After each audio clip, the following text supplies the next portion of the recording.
TrekProfiles Podcast, episode 34, recorded winter 2019 to 2020.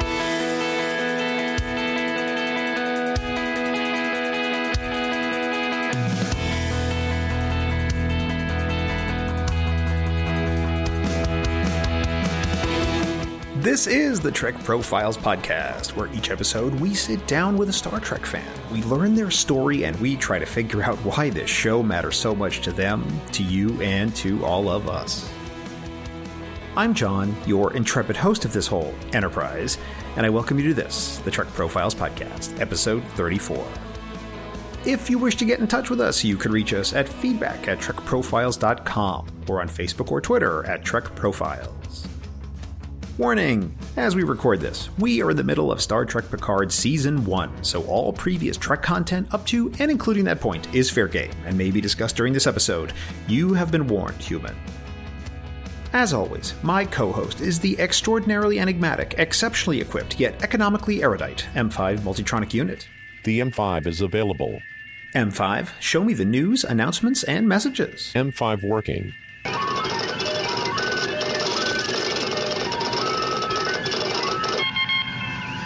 News and announcements displayed. Confirmed that there are no messages, M5. We've had some problems with this on the last two episodes. There are no messages. Very well. Then welcome to the final installment of The Secret Plan, ladies and gentlemen. In this three-part series, I invited former guests from my show to come back and interview me about my selections for the best and most personally meaningful episodes of Star Trek. In part 2, Dan Davidson and I had talked about the most excellent novel, Yesterday's Sun, and then Ali Martinez and I had a great talk about It's Only a Paper Moon. I really enjoyed that talk. After that, Amy Nelson and I had a deep discussion about the TNG episode Homeward, and then at the end, Shashank Avaru and I really nerded out over Let That Be Your Last Battlefield. So if you haven't listened to parts 1 and 2, I'd heartily recommend doing that before diving into this episode, which is part 3. And just like in previous installments, in this one, we'll have more alumni of the show come back to interview me about more Star Trek episodes, and at the end, I will be tested against the Kobayashi Maru no-win scenario, so be sure to listen for that. This episode should have chapter markers in it, so depending on how you are listening to this, and if your player supports it, there will be chapter markers so you can jump around and start and stop and come back later, so hopefully that makes it easier for all of you out there. If you'd like to support the show, the best way to do that is to subscribe via your preferred podcasting platform.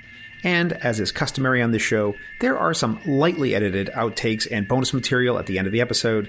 They will come after the ending audio cards. Enjoy them, or not, as you choose. So that's it for the news and weather. Now it's time for segment 1. In this one, I invite back Barry DeFord, guest from episode 2 of Trek Profiles, to talk to me about one of my all-time favorite episodes of Star Trek. Barry and I met at the Star Trek Las Vegas convention several years ago, and he's become a wonderful friend. And it was a thrill to get the chance to speak to him again on the show, and I can't wait for you to hear it. So M5, let's hit it. M5 acknowledges.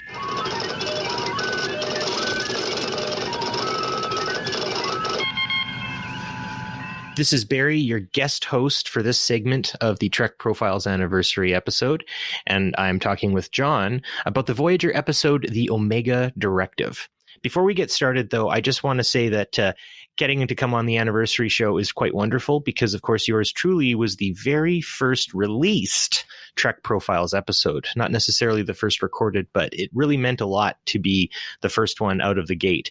I feel like I had an opportunity to use the framework that you gave to all of your guests, John, to sort of rethink my own Star Trek fandom and how I was in that sort of snapshot of time. And I think back to it, and actually I've listened to the episode a few times, and my fandom and my outlook on my fandom has changed significantly since we spoke. But it's really wonderful to have that snapshot, that sort of moment frozen in amber to go back to and to think about. So once again, I just really excited to be a part of this specific project, but also just your project in general, John. It's just been pretty great to be a part of. So not letting you respond to that at all, I need to ask you, why the Omega Directive? Because I think as I've been watching through Voyager, which I have not seen all of as we sit here and record this, it to me seemed an episode that had all the right ingredients for the perfect episode of Star Trek in the right proportions, put together in the right sort of order for a tasty burrito of Star Trek awesomeness. It had a little bit of action. It had a little bit of science. It had a lot of personal meaning to some of the characters in the show. It had an idea of what is one of our characters' goals in elevating themselves to the next level. What is it they're trying to do for themselves? It just had all of those things that I really look for in a Star Trek episode in the right order. It had some wonderful effects, but the effects were not there at the expense of the story. They really supported the story without overshadowing it in any way. It had a nice pace to it. I really was just quite taken with the episode, and everything about it I really liked. I'm not saying it didn't have some flaws. It does. We can maybe get into that in a little bit if you want, but I just was really impressed with the whole philosophy behind the episode. And I was really touched by the idea that there was something within the Seven character that really connected to the idea that this molecule and how amazingly scientifically powerful it was, and how that represented this concept of perfection, which touched something that I think was at a spiritual level for Seven of Nine. And she felt the need to pursue it. And Chakotay supported her in that, which I thought was really nice. And I also, a really small moment, but I also thought it was really nice when she sets up her own little lab there and she gives Borg designations to everyone. And some of them are rebelling and they go to Commander Chakotay and he's like, I put her in charge. She's got to sort it out, adapt and overcome, which I thought that's the way to do it, right? That's a little bit of a leadership lesson right there in the episode, which I just thought was fantastic. So knowing you personally, John, there's a lot that I kind of connected into, and the big ones are the science versus spiritual and the chain of command needing to break down at appropriate moments. And of course, I'm aware of your background in the Navy, working on a nuclear sub. And also you and I have gotten into very long conversations that do sort of hinge on breaking through the just pure nuts and bolts of a topic. We've gotten into the kind of maybe more I guess ethereal and esoteric elements of the things that we've ended up talking about. So is this episode for you? Am I onto something here? And is this why the episode could be personally meaningful, or is this an episode that you would say is just a classic, generally best of Trek episode? Well, I think it's a little bit of both, but there's a third element to it, Barry, which is something that I think is really interesting for us to talk about here. And I didn't prep you on this. So I'm just so our listeners know, I'm hitting you with this for the first time, which is that because I do Trek Profiles, I have on these guests and we lay their fandom out on the table and we kind of dissect it.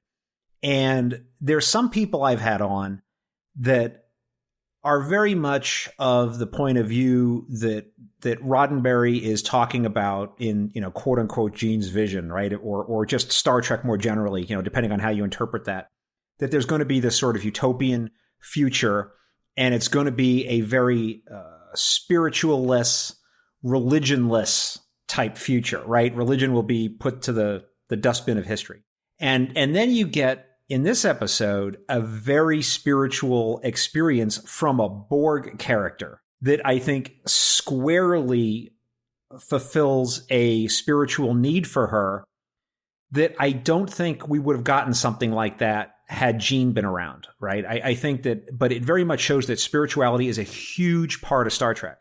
And some of the people I interview, I think, react negatively to that, and some people react very positively to that. And I know that there are fans on all sides of that issue. And I thought it was great that we have this episode, which to me had a lot of raw Star Trek content in it. And it had this big spiritual element as well. And we got to see that the Borg actually have this element of spirituality that matters to them. They're in a pursuit to elevate themselves, not just because they're technology forward and they look at that as just a means to some higher end. They look at it as a means to some higher end, which is almost spiritual in its contours. And I just thought that was so spectacular and a really interesting point of view. And don't really see people appreciating this episode for that. And I think that that'd be a great thing for you and I to talk about. I agree. So before we get into that sort of larger entree, I thought maybe what I would do is just sort of show your viewer or show the listeners what is on the menu. And that is, in the Omega Directive, it's episode 21 in season 4. Voyager sensors detect a rare particle theoretically capable of damaging subspace and nullifying warp travel altogether. And so what eventually kind of happens is Captain Janeway arrives on the bridge and instructs the crew not to worry. She orders that the ship's computers override the lockout and transfer sensor data to her ready room, because the Omega symbol, this sort of unstable molecule, is only to be known by people in certain echelons of command inside of Starfleet itself, which of course then begs the question, with the Prime Directive, are they to follow all of the rules of Starfleet, even though they're so incredibly far away from Starfleet itself?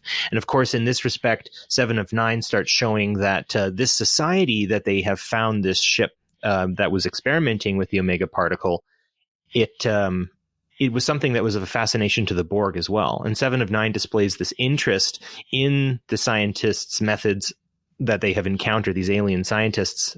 She's shown interest in how they've managed to try to harness this, and mentions that the Borg refer to the particle as particle 010, that they're expected to assimilate any information at all costs, and she's still following that. And Chakotay's character, in fact, brings up an interesting point, the conversation between Seven and Chakotay, when Chakotay actually decides to allow Seven to go forward with her experimentation rather than the just blanket destroy the particle if you find it directive that Janeway has gotten. They actually do sort of mention that this is kind of like a spiritual quest that Seven is going to be going on to discover something. It's almost as if the Omega particle is a god to her, in the sense that it is this self-arranging, cooperative, maybe Borg-like molecule in of itself, that no specific one is perfect or exact, but when they inexplicably are able to stabilize themselves, they end up showing this perfection. And when they're about to get rid of the particle outside of the cargo bay doors, for 3.2 seconds, Seven is capable of seeing this perfection in action. And she says that even though it was 3.2 seconds, it felt like an eternity's worth of information that she was able to look at for that 1 second. So can I just say one thing about that, Barry, which is that's probably one of my favorite acting moments in the whole episode. Is it's all right there on Jerry Ryan's face for that moment when she's looking at it, and you have this wonderful light, the way that they just did the whole scene. I just thought it was really marvelous, and you really experience and feel that she's feeling something that might have been previously inaccessible to her. And I thought it was just really majestic and wonderful. Yeah. So maybe we can start in that sense. For this depiction, we get a character who, sort of takes the position of a Data or a Spock, right? She sort of occupies that sort of cookie cutter Star Trek role, and she gets put into an experience that we could probably consider transcendent.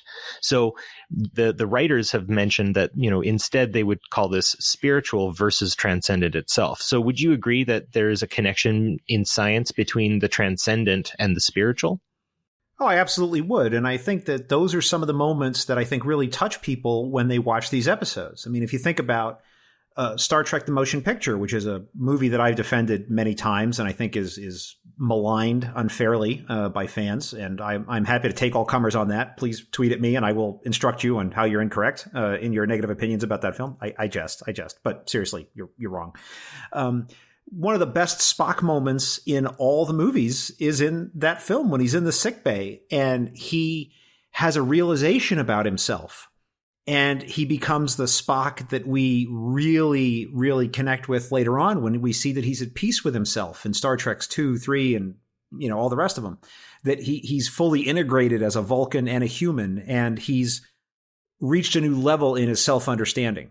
And that's a special moment. And I think that that's a moment that's here in this episode, in that the Seven character really turns a corner. And she sees something made manifest, which has been an abstraction in her head. She's heard about the Omega particle. They've assimilated Starfleet captains, so she knows all about it. But it's quite a different thing to have the physical manifestation of it. Just like that moment when Picard is in the Phoenix launch tube and he's touching the Phoenix, and Data says, "What are you doing? Why are you touching it? It's there. It exists. What's the big deal?" Right? And he's like, "Data, touching it and having the physical experience of it is a very different thing. And it's a much more profound and rich experience to actually have that thing made manifest than just to understand it as an intellectual abstraction." And I think we got to see that in this episode. So we haven't planned this part either, but this is something that's been on my mind.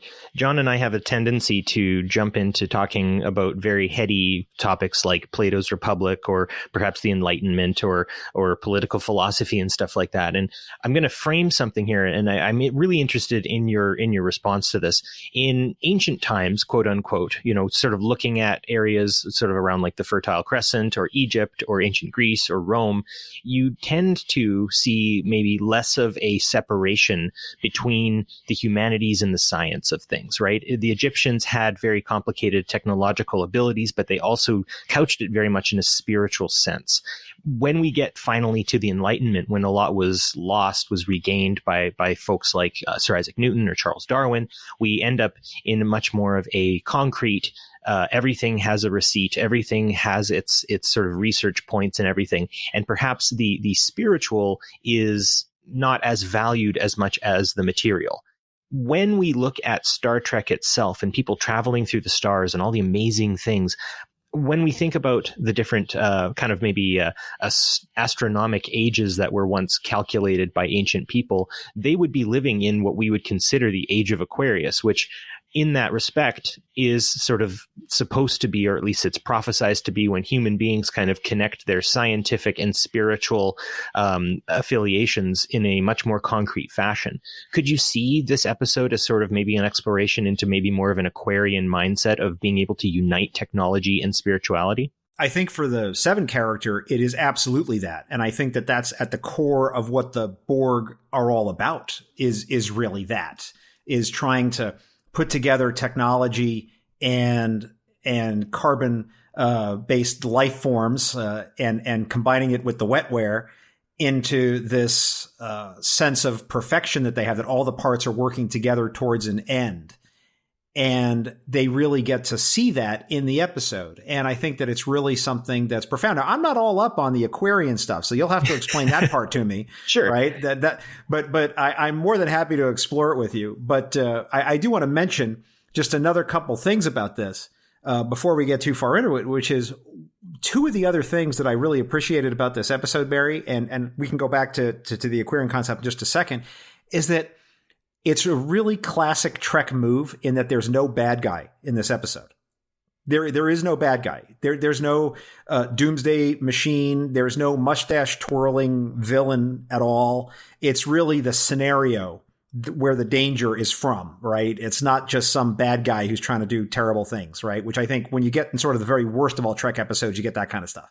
And also, there's a really interesting idea, which I wished, this is one of the keys unturned, I think, in the episode. And of course, they didn't have time to get into it in this, but they keep talking about how dangerous the Omega molecule is.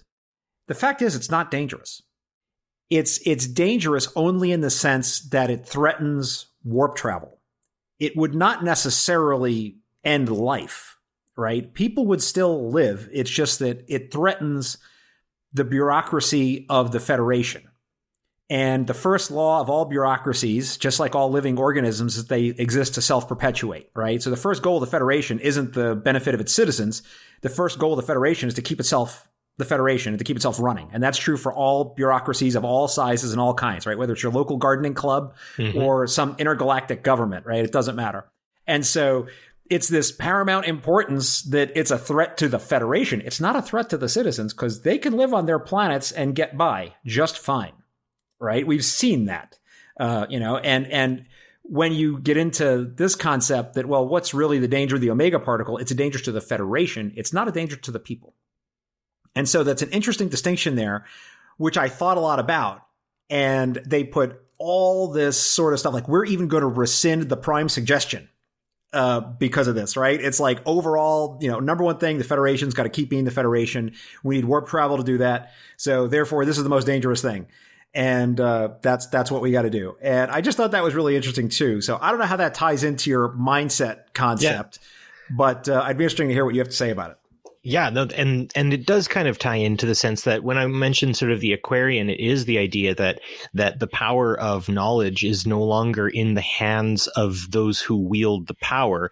It would then be put into the hands of the people themselves, and our relationship to knowledge will become something a lot more, though still based on, obvious testable frameworks. Sometimes, perception will equal reality in a lot of cases. And to have these spiritual moments and not being able to properly perceive them is something that I think stifles us, right? When we base our discovery purely on, I think of Ian Malcolm in Jurassic Park when he's like, scientists were too busy looking as to whether or not they could. They never stopped to think about whether or not they should. And I think this is one of those moments where you're right. The bureaucracy has realized that if it allows the ubiquitous use of a particle like this, it could break down the entire framework that they've created.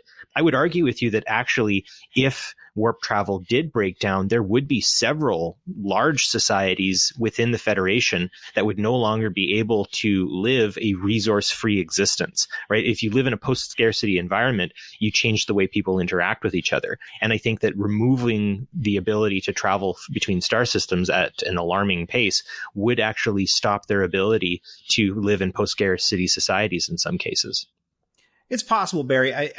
We've never had the economics of the Federation really explained to us, but I'll say that in a world with replicators, it's very hard. It's very hard for me to say that, well, commerce is absolutely necessary for some outlying world, unless they're one of these Luddite civilizations, which we have come across in Star Trek from time to time, or even humans who choose to leave the Federation to go live a different kind of lifestyle. We've seen examples of that in the show repeatedly.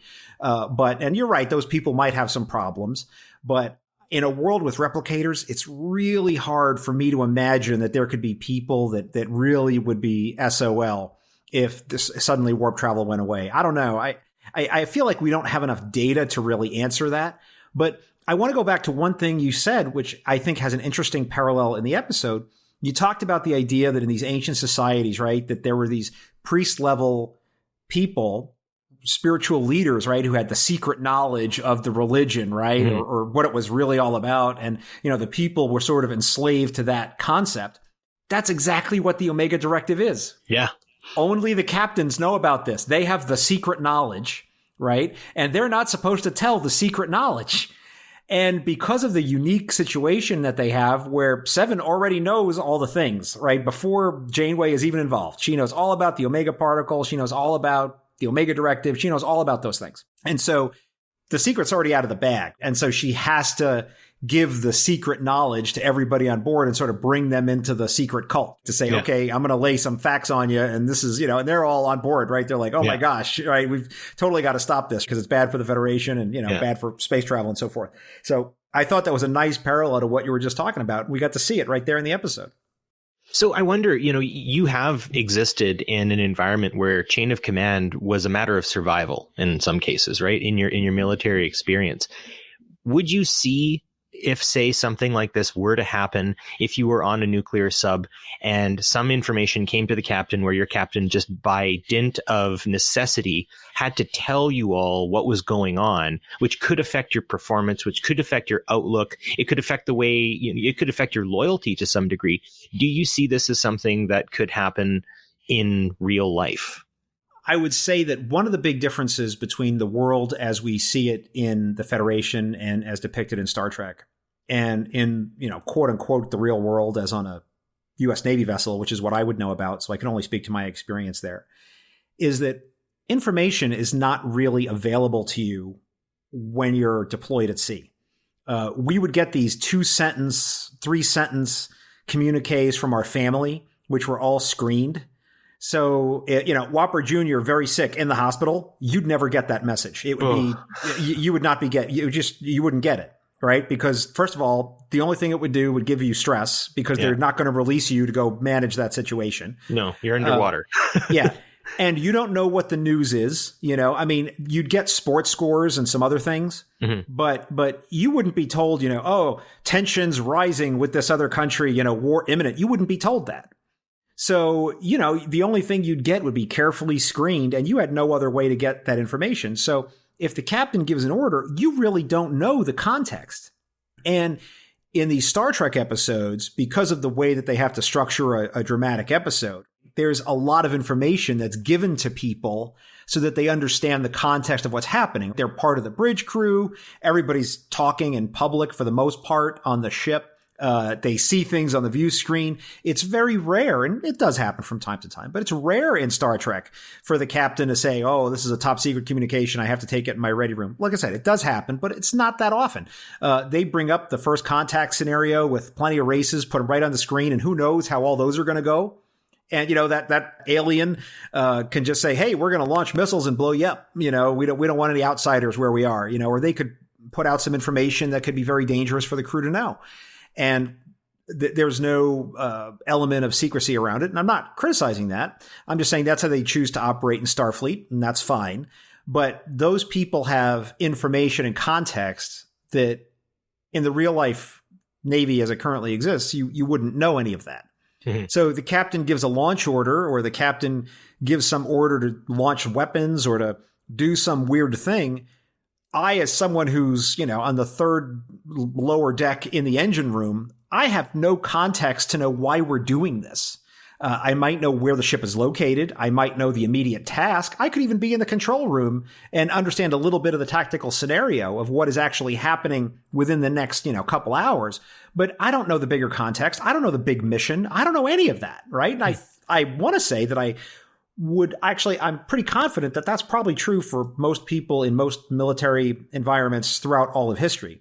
They only know their little part of it, and they don't necessarily know the full array of what's happening on a particular battlefield or in a particular offensive, or even the context of what's going on at the diplomatic levels or going on in the governments behind. All they know is that they're on a hill and they've got to go to that other hill, or they're told to defend this little piece of land, and that's all they know to do. Mm-hmm. And the greater context is just not something they have any access to.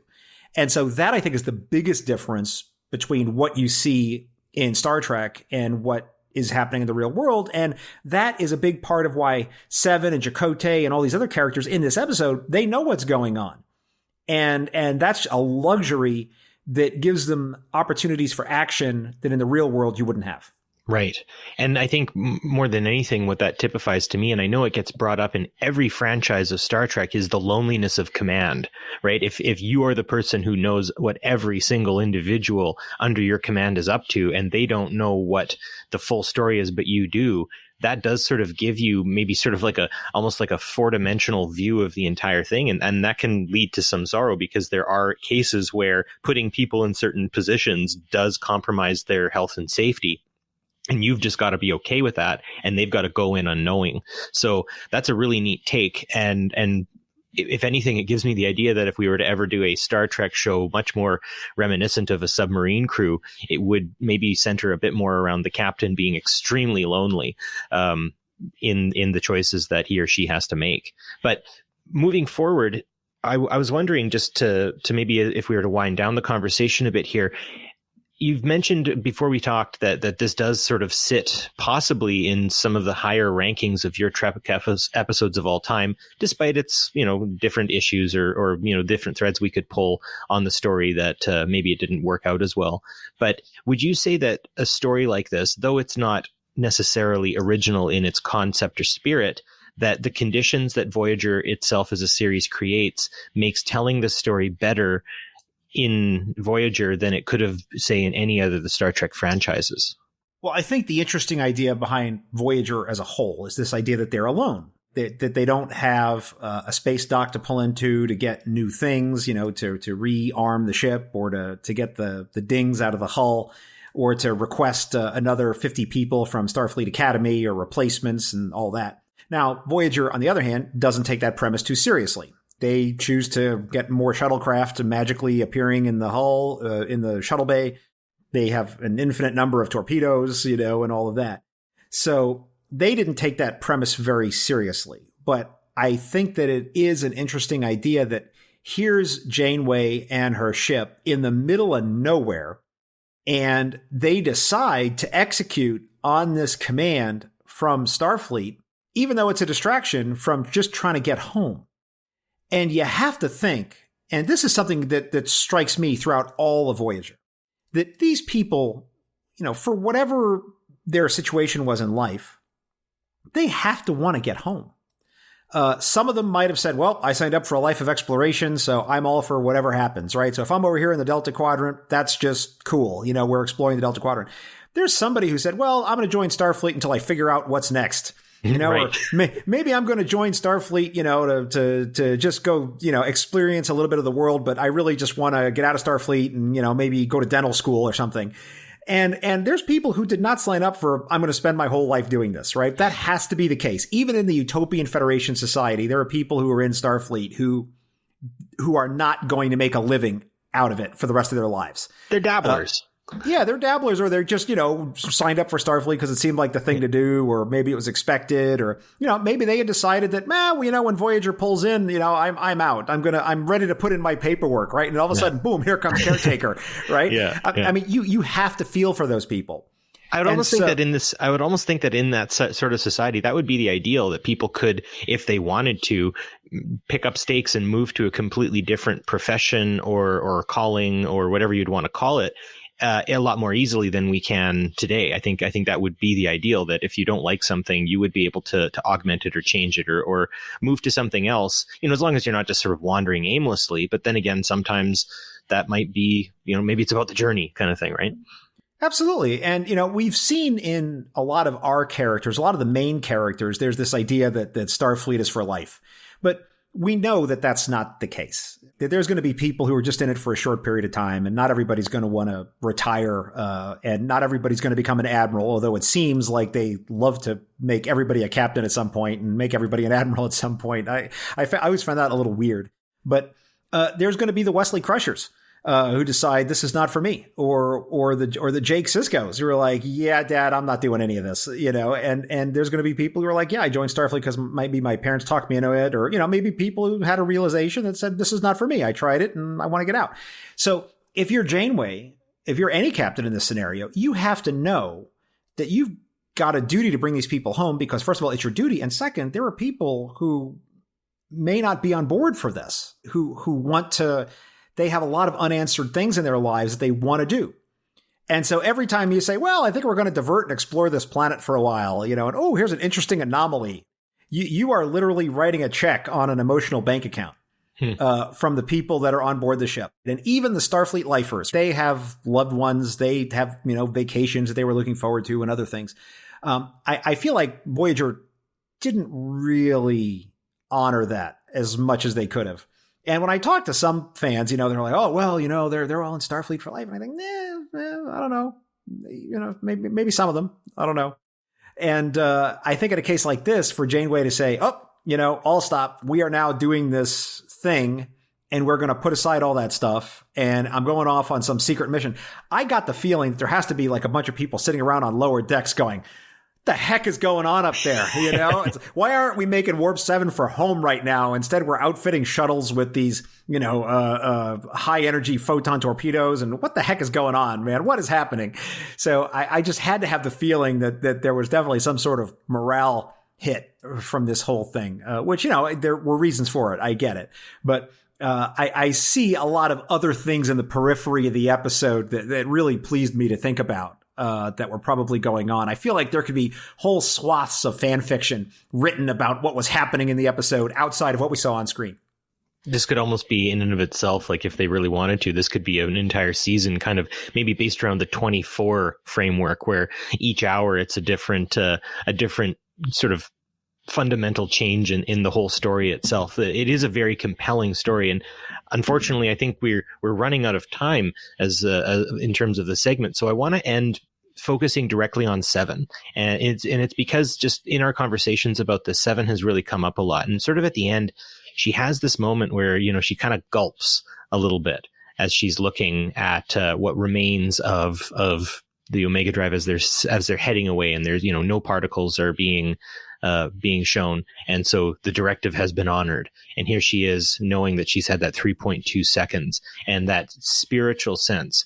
And so to frame this question, And maybe even to kind of connect in the idea that it's pretty clear that Seven is not necessarily a part of Star Trek as we look at sort of the teasers, or sorry, that Seven is not a part of Starfleet as we look at the teaser trailers for the Picard show. She's not wearing a uniform. She doesn't have a comm badge on. She must be doing something else. Maybe she's gone into the sciences. So maybe even for Seven, Starfleet is really her transitional phase, moving from Borg to human again, that she's going through here. And so in that liminal state, this moment of spiritual awakening, what do you think this means for Seven of Nine's character, being a non-Voyager completionist? This would be interesting to get your speculations.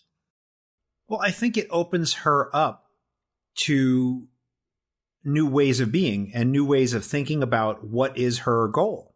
At one point, she wanted to be reassimilated into the collective. We saw an episode about that. And at other points, she really decides to make a go of it on board the ship.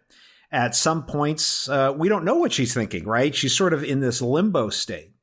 And as I sit here, I am halfway through season 6. So I have a season and a half left of Voyager that I have not seen most of. There's a smattering of episodes, and I want to say like 3 or less that I've seen in that arena because people have wanted to talk about it on the podcast. But I think that it certainly expanded the playing field for the character and gave her a new sense of herself and informed her choices about what is possible. Because it's one thing, as I said earlier, to intellectually know that, yep, we're all about perfection here. It's another thing to see a manifestation of that and to know it as something that you've seen. And if I could make a comparison, it's a little bit like the Saul of Tarsus story, right? It's from the Bible. You've got this guy who's sort of this, anti-dude, and he's mad, and all of a sudden he has this this experience, and it changes him at a fundamental level to basically another person, so much that he changes his name and has a completely second life. I'm not saying that Seven goes as far as that, but I think it was lesser intensity, but a similar experience for Seven in this episode. And that's what made it really beautiful to me. And it's what made it really exciting to me. And it's one of the reasons I think it was a really special episode. And I wanted to talk about it with you. Well, I want to keep talking about it forever because now I'm making all these Saul of Tarsus connections that, she did sort of see this entity, this inexplicable entity, right? Saul doesn't see the physical Christ. He sees the spiritual Christ. And in that respect, it completely changes his fundamental understanding of the world and his life. And it changes the direction. So yeah, you've just cracked a magical gold seam that I want to talk for another 2.5 hours on, but unfortunately I think we have to stop. So yes, we do. Let's see this. I would love to see this talked more about on the Trek Profiles Twitter account or anywhere we can, because I want to engage more with this. This is a whole new area. Maybe we're going to have you on soon to maybe throw some of these connections in further, and maybe do the Politics of Seven. That might be something coming up. I'd be down for that. Although, in fairness, you might have to wait until I'm finished with Voyager, because I could be darn wrong about some things, and I think it's been very obvious from my Twitter watch through of Voyager that I really don't know what's coming, because there have been times where I've said, "What? This is happening," and then it doesn't happen, and I've totally stuck my foot in it, because then later on the thing does, or some other thing happens, and it's so I don't know what's going to happen yet. So I feel like I have to see the whole show before I can effectively answer some of these questions about Seven. Yeah. But I look forward to it, man. Let's look for an opportunity and let's do it. So if this didn't bore people out of their minds and they're already trying to fast forward to the next segment, let's plant a flag here and let's get back together and talk more about it. I will talk to my boss, Mr. Shashank Avaru, and then he'll talk to his boss, Mr. Bill Smith, and we'll see what we can manage. See what the Omega directive is on all of this. Hey Barry, so why don't you let people know where they can find you? Yeah, you can find me at Politrex, which is a member of the Trek Geeks Network. We focus mostly on the sociopolitical underpinnings of Star Trek itself. When we get talking, we definitely get going pretty far. So it's definitely something that we love, viewer or listener engagement. But you can also find me personally at Bjorn de Fjord, BJORNDEFJORD. You'll again find a lot of Trek and political stuff on that feed as well. Barry, thanks so much for doing this, my man. Well, thank you so much for letting me ask you some amazing questions. And once again, here's to the everlasting conversation between the two of us. As you can tell, Barry is an incredibly smart guy, and I could barely keep up with him at times during our little talk there. And I can tell you that Barry will be coming back on a little bit later for something special, so stand by for that. Let me guess, M5. We have a message. You have a message. You made me drop my little show notes script document here, M5. You're killing me with this. Okay, who's the message from? Doctor of Space and Time Aaron McDonald. Ah, we're huge fans of Dr. Aaron. She was a guest all the way back on episode 9 of the show. She was an absolute delight to have on, and I enjoyed talking with her so much. The funniest moment I recall was right in the middle of our conversation. I asked her if transporters were murder machines or not, and right in the middle of the whole conversation, it just suddenly stopped for about 15 seconds while she thought about it. I think I cut some of that in the final podcast just because I think people would think that their podcast player had quit, but it was really funny in the moment. It's probably one of the most funniest things that actually happened during recording. So anyway, let's hear from the good doctor. Hi, this is Dr. Aaron McDonald, and I was a guest back on episode 9 in August of 2018. I cannot believe it's been so long. I just wanted to drop in and say congratulations to TrekProfiles for coming out with amazing content over these last 2 years. And for me, since I was last on here, probably most of you know, but it's been quite a journey for me. I got to be on the Star Trek cruise as a guest back in 2019. I'll be on the cruise again in 2020. I was again at Star Trek Las Vegas. I got to do an event with Gina Davis talking about the Scully effect last year. I also got to be on some other amazing podcasts in addition to this one. And the big news is that I have been made the science consultant for the Star Trek franchise. So I am now officially affiliated with Star Trek. I am producing fan content for the website in the form of my Dr. Aaron Explains Warp Drive type videos, which has been an absolute ball. And then I am also providing consulting for the shows. So I'm helping them get their technobabble right and to maintain some technological consistency across all of the shows that are in development right now. It's been great so far. I'm excited to continue to meet amazing Star Trek fans and grow this family. And I want to thank TrekProfiles so much for their support from the very beginning. And I wish them best on their continued work. Live long and prosper. Thank you so much, Dr. Aaron. I know that we are all thrilled that you are going to be a science advisor for Star Trek, and you're going to do an amazing job. And I know I can't wait to hear about your amazing contributions once you're allowed to tell us about them.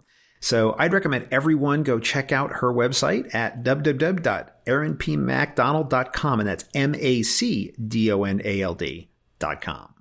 All right. Moving on along, next up is my friend Haley Stoddard from the Gamma Quadrant, as she likes to say. Haley was actually the first guest I ever recorded for TrekProfiles. That recording was sometime in February 2018, if you can believe it.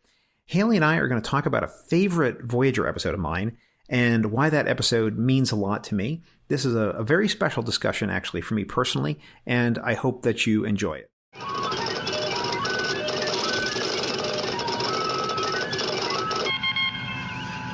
Welcome, everyone, to Trek Profiles. I am Haley Stoddard, and I'm in charge today. And I'm super excited because this is the John Krikorian Extravaganza episode, ladies and gentlemen.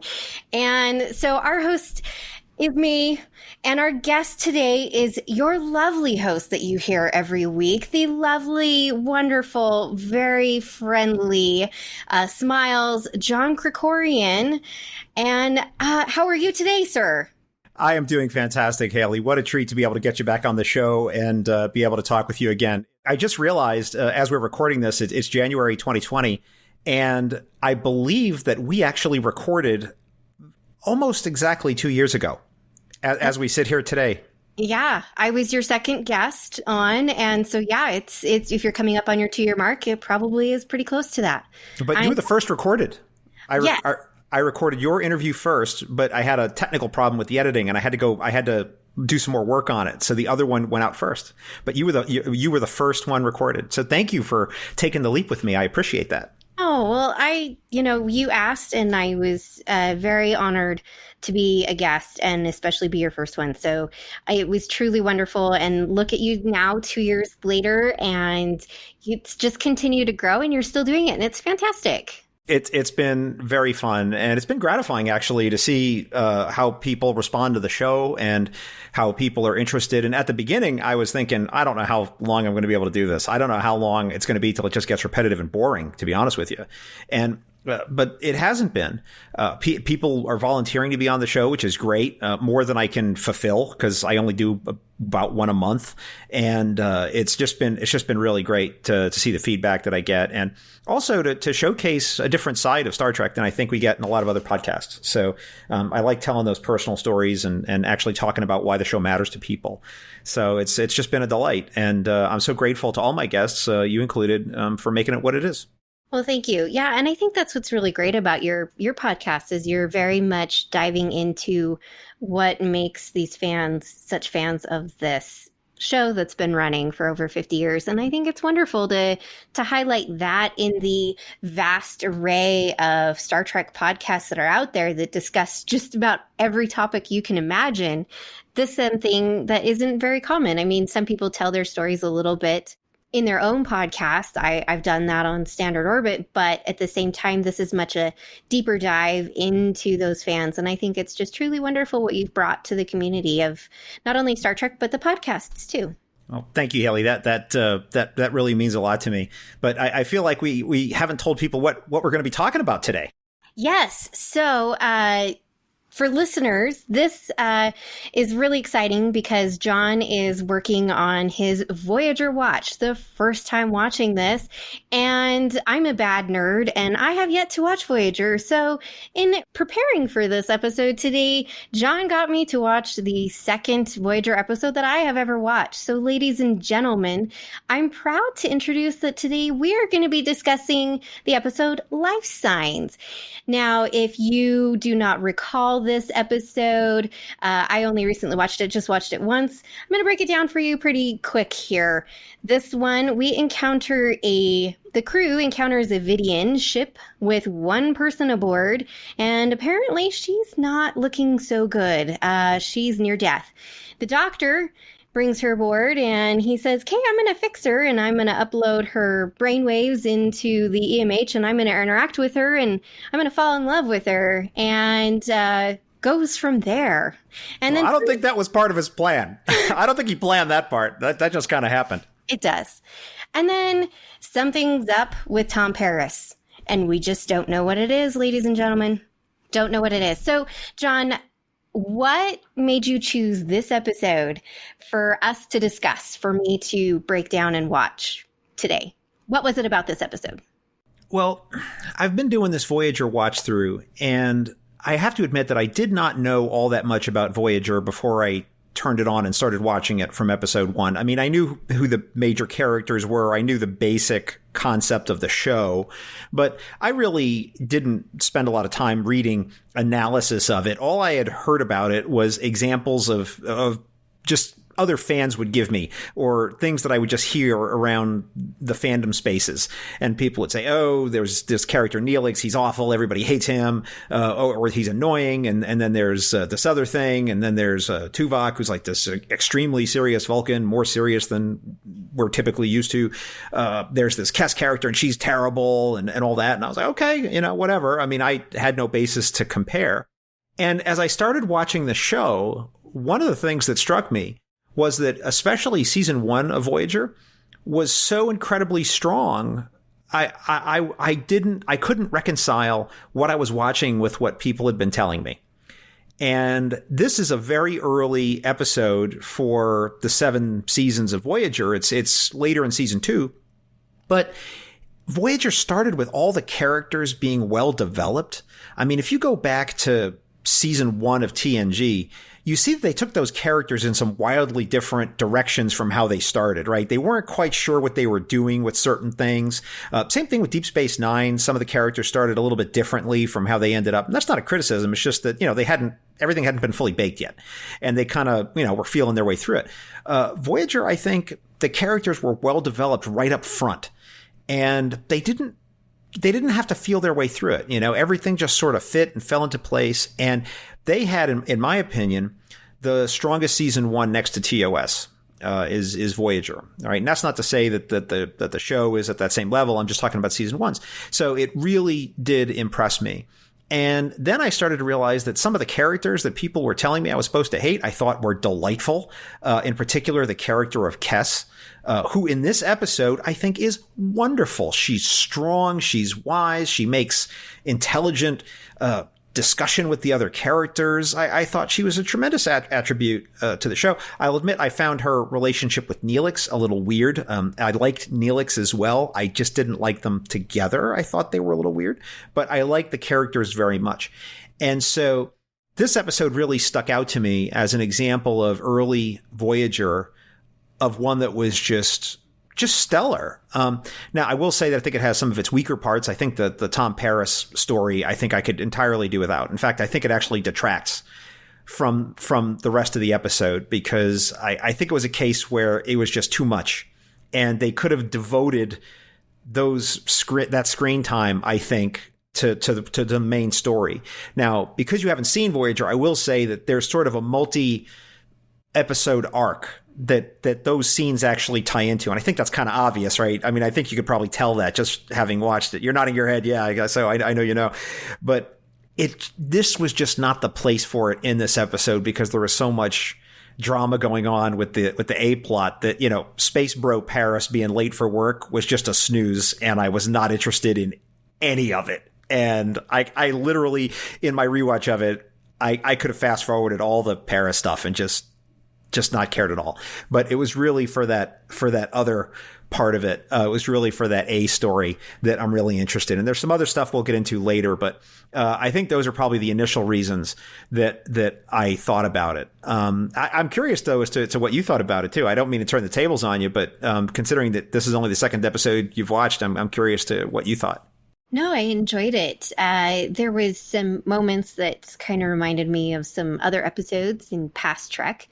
But it was definitely a good episode as far as my second ever Voyager episode to watch. I understand why it's interesting that people are like, oh, because I don't like this person, you should like this person, this character's annoying. But then we all have our own opinions based on our own experiences and our own lives, that we don't necessarily find them annoying. We find other characters that other people are annoying, and we might not like somebody that somebody else really likes. So I can see why you enjoyed Kes. I've heard Kes is kind of obnoxious, but in this episode, I think she was really a great character, and it was really enjoyable and fun. The Paris thing, I could definitely tell. I was like, dude, something's up with that guy. I don't know what it is, but clearly it's going to evolve into something else. Zach was kind of giving me the yes, it will kind of nod, but it was a really good episode, I think. The A plot is really well done. Yeah, I think it's very classic Trek, right? In that we're setting up this morality play to explore some fundamental part of being human that's really essential and really critical for us understanding ourselves. And, there's all these great little moments in the episode. I mean, there's a little shout out to Dr. McCoy, which was really great. The name Schmullis, the EMH will always be Schmullis to me. It's so fantastic. The way that Dinara Pell totally disarms B'Elanna. Because one of the things you don't know is that there was an earlier episode where B'Elanna was captured by the Vidians.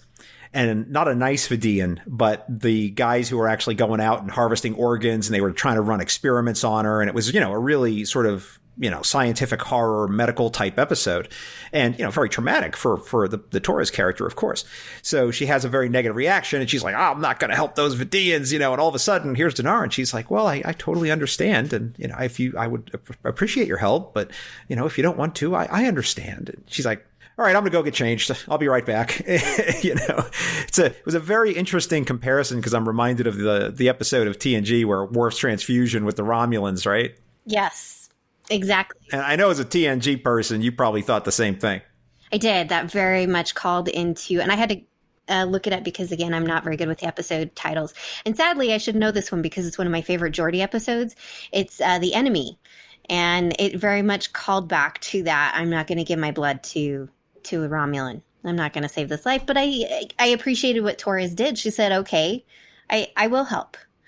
And in the TNG episode, Worf was like, nope, sorry, not going to do it. Very well done, though. One of the things that's come up on Trek Profiles again and again, and this has mostly been for the questions that I would ask people like yourself who come on the show when they pick different episodes, is there's the things that are in the episode, the things that the episode has selected to talk about. But then there's also the things that are within you that you bring that when you see an episode, it triggers something in you, right? That is entirely unintentional on the part of the show. And this just isn't Star Trek, of course. It's any media, right? It could be a concert or it could be a piece of orchestral music or a book or a painting, right? And it actually was very, very strange to me that the universe conspired to show this episode to me at the time that it did. So I have to explain a couple things here to really fully understand why this episode, I don't think I'm capable of giving it a fair viewing because there's a lot of stuff in my life that comes to the fore when I watch it. And so I can't really observe it in a very critical way. It's to the point where someone could say that's like one of the worst episodes of Voyager and here's like 17 reasons. And I'd be like, nope, I literally cannot see any of those criticisms because the episode ties up certain things in my life. And it's really this idea of this person that has an illness who's seeing themselves as they could be or as they were without the illness. And especially in the case of Dinara Pell, she never even saw herself that way because she got the phage when she was 7. So she never got to experience herself as a mature adult woman living a life, doing the normal things that people do. We don't necessarily know what Vidians do, go out on dates and all that stuff, but she's probably never had that experience because we're told that once Vidians get the phage, people they don't go near you, right? You're kind of isolated, right? They don't want people in groups. And so she has this problem that she's dealing with. And it really struck something in me. And the reason for that is because my wife has a genetic condition. And I have to explain a little bit about what this is. She has something called glycogen storage disease type 1A. And essentially what it is, it's a genetic condition she was born with that her body stores energy, stores sugar, just like everybody's does, but she can't access it. So imagine having a bank account that you could put all the money you ever wanted into, but you could not withdraw anything. So just like you or I, we go out, you go have something to eat and your body digests it. And then you go about your life, and then an hour later you have to run to catch a bus. And so your body calls on the stored energy within your body to give you the energy to run. Her body can't do that. It has no ability to access the stored energy that she has. And so what happened was right up until about the 1970s, babies who got this, who were born with this, they typically did not live past a certain number of months. Because as all moms would know, you're a mom, babies get fed like 24 hours a day, right? They're constantly being fed. And so what happens is it doesn't manifest because they're constantly being fed. And then when you would try to cut down the feedings, what would happen was there would be a seizure and the infant would die. And that actually happened for a lot of the kids, in fact, most of them, right up until this one particular doctor discovered what this was and a treatment for it. And the treatment for it is quite honestly ridiculous. And it's a treatment. It's not a cure. So the idea is your body needs to constantly be digesting food for energy because it can't store anything. So, if you were on a desert island and you had this condition, what would you do? You would have to eat like every single hour. That's basically what you would have to do. Right. And that's not practical. So what they came up with was we need a food that you can eat that stays with you for a very long period of time that gives you energy, but your body finds hard to digest. And believe it or not, there's something that exists that exactly fits that bill. Argo cornstarch from the grocery store. And so or if you're in Europe, I know I have a lot of international listeners. You may not know what cornstarch is. It might be called corn flour overseas, but it's the same thing. And so my wife has to take a therapy of mixing cornstarch with water and drinking it every so many hours, 24 hours a day, 7 days a week, 365 days a year. I've been married 14 years as we record this. I have not slept through the night for 14 years. Every night at 9:30, 12:30, 2:30, and 6:30, we have to get up, got to mix this stuff, and she's got to drink it down. And it's cornstarch mixed with water. You could make it at home if you wanted to. Try it. It's just a milky white stuff, and she drinks it down, and that's it. And I'm watching this episode, and I'm seeing Dinara Pell, who has this condition. And at the exact same time in my life, when this episode, when I watched it, right? Because I didn't watch Voyager in first run. So it was whenever I had got to season 2 in my rewatch, and I didn't know what all the episodes were. I try to avoid spoilers. Mm-hmm. So I turned the episode on and whatever. The only thing I know is the 2-sentence description that Amazon gives me before I watch it, because I watch Star Trek on Amazon Prime. At the exact same time this episode came on, my wife was undergoing not a gene trial therapy, but a treatment therapy to see if they could make a cornstarch that could last all night. And there's a doctor up at the University of Connecticut, Dr. David Weinstein, who is literally the doctor for everybody in the world with this condition. He's well known for all the people that have this. He travels around the world going to see kids that have this and helping the parents, because especially for kids, if one of those kids misses a treatment, the kid will have a seizure and may die. It's literally a trip to the hospital. If a parent oversleeps, if for any reason whatsoever, and that kid doesn't get their cornstarch therapy, that's going to be a trip to the hospital. And it is life threatening. I mean, it is literally living your life by the clock. And the parents that have it, of course, have a lot of guilt because it's from their genes that the kid got it. So you can imagine the kind of stress that these people are under, right? And as someone who's married to someone with this, you can imagine the kind of stress it puts on us, right? It doesn't matter where we are, what we're doing, flying a plane, staying in a hotel, traveling around the world, wherever we go, whatever we do, we are always looking at the clock and making sure that she has her therapy. So this cornstarch therapy was this long-lasting cornstarch. And the theory was that you'd be able to take it before bed and be able to sleep the entire night. And the way that they do it is she had to go to Connecticut to the hospital. Was it Connecticut, or at the time he might have been in Florida? I don't remember. At one point, the doctor was down at University of Florida, and then he moved up to Connecticut. Not relevant for our discussion, but she had to go out there and actually go to sleep in the hospital, take the cornstarch therapy, and they took her blood sugar every single hour while she slept. And she lasted all night on this mega cornstarch. She woke up with a blood sugar of 60, which is low, but it's okay. It's livable. The problem was she just didn't like it because she woke up feeling very, very groggy, and she just didn't like how she felt. So she doesn't take the therapy. But at the time I'm watching this episode, the same thing that's happening in the episode is happening in my life. And my wonderful bride, who has not had the chance to sleep through the night her entire life, suddenly got the chance to do that for the first time. And as I'm watching Dinara Pell look at her hands as she wakes up, and look in the mirror and just have this experience, I couldn't help but think of my wife having the exact same experience at the exact same time. It really was something that got me. Well, thank you for sharing that. I can only imagine having someone you love or yourself experiencing, something like what she's been living with, and then being that other person and seeing them having all these problems and not that helpless feeling that like you want to do something for them. At least that's how I am, that you want to do something that their life can be better and not have to be watching the clock. I can only imagine. So I understand how this episode would be really powerful for you. I definitely saw that myself watching it, that having something and finally experiencing life as you wish it had been, rather than life as it is. And in my field of work, and seeing people who suffer because of mental illness, and wishing that they didn't have to live with their anxiety every day, their depression every day, any other disorder that they've got, not having to live with that and just experiencing normal life would be very powerful. And even if it's just holographically and it's only for a short period of time and it's not truly real, it still has that same power to it.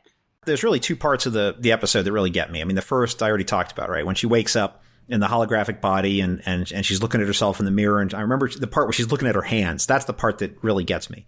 But then she looks at herself in the mirror. And then, of course, it's at the very end where she's afraid that the doctor will reject her. I mean, could you imagine, and this is, I can only imagine what it was like for my wife when we were dating, for her to tell me about this. I mean, there are people who might say, oh, this is crazy, I can't deal with this. But to say, nope, I've decided, I love you, and that's it. And there's nothing you are going to do. There's nothing you are going to say. There's nothing you are going to tell me that is going to change that. All right. And that's not just something I'm saying. That's how it's going to be. And then having it be that way is something that really affected me when I watched the episode. It's the way that the doctor deals with her at the end, and he dances with her in Sandrine's. It's just marvelous. And so when I watch the episode, I can't give it a fair viewing. I can't.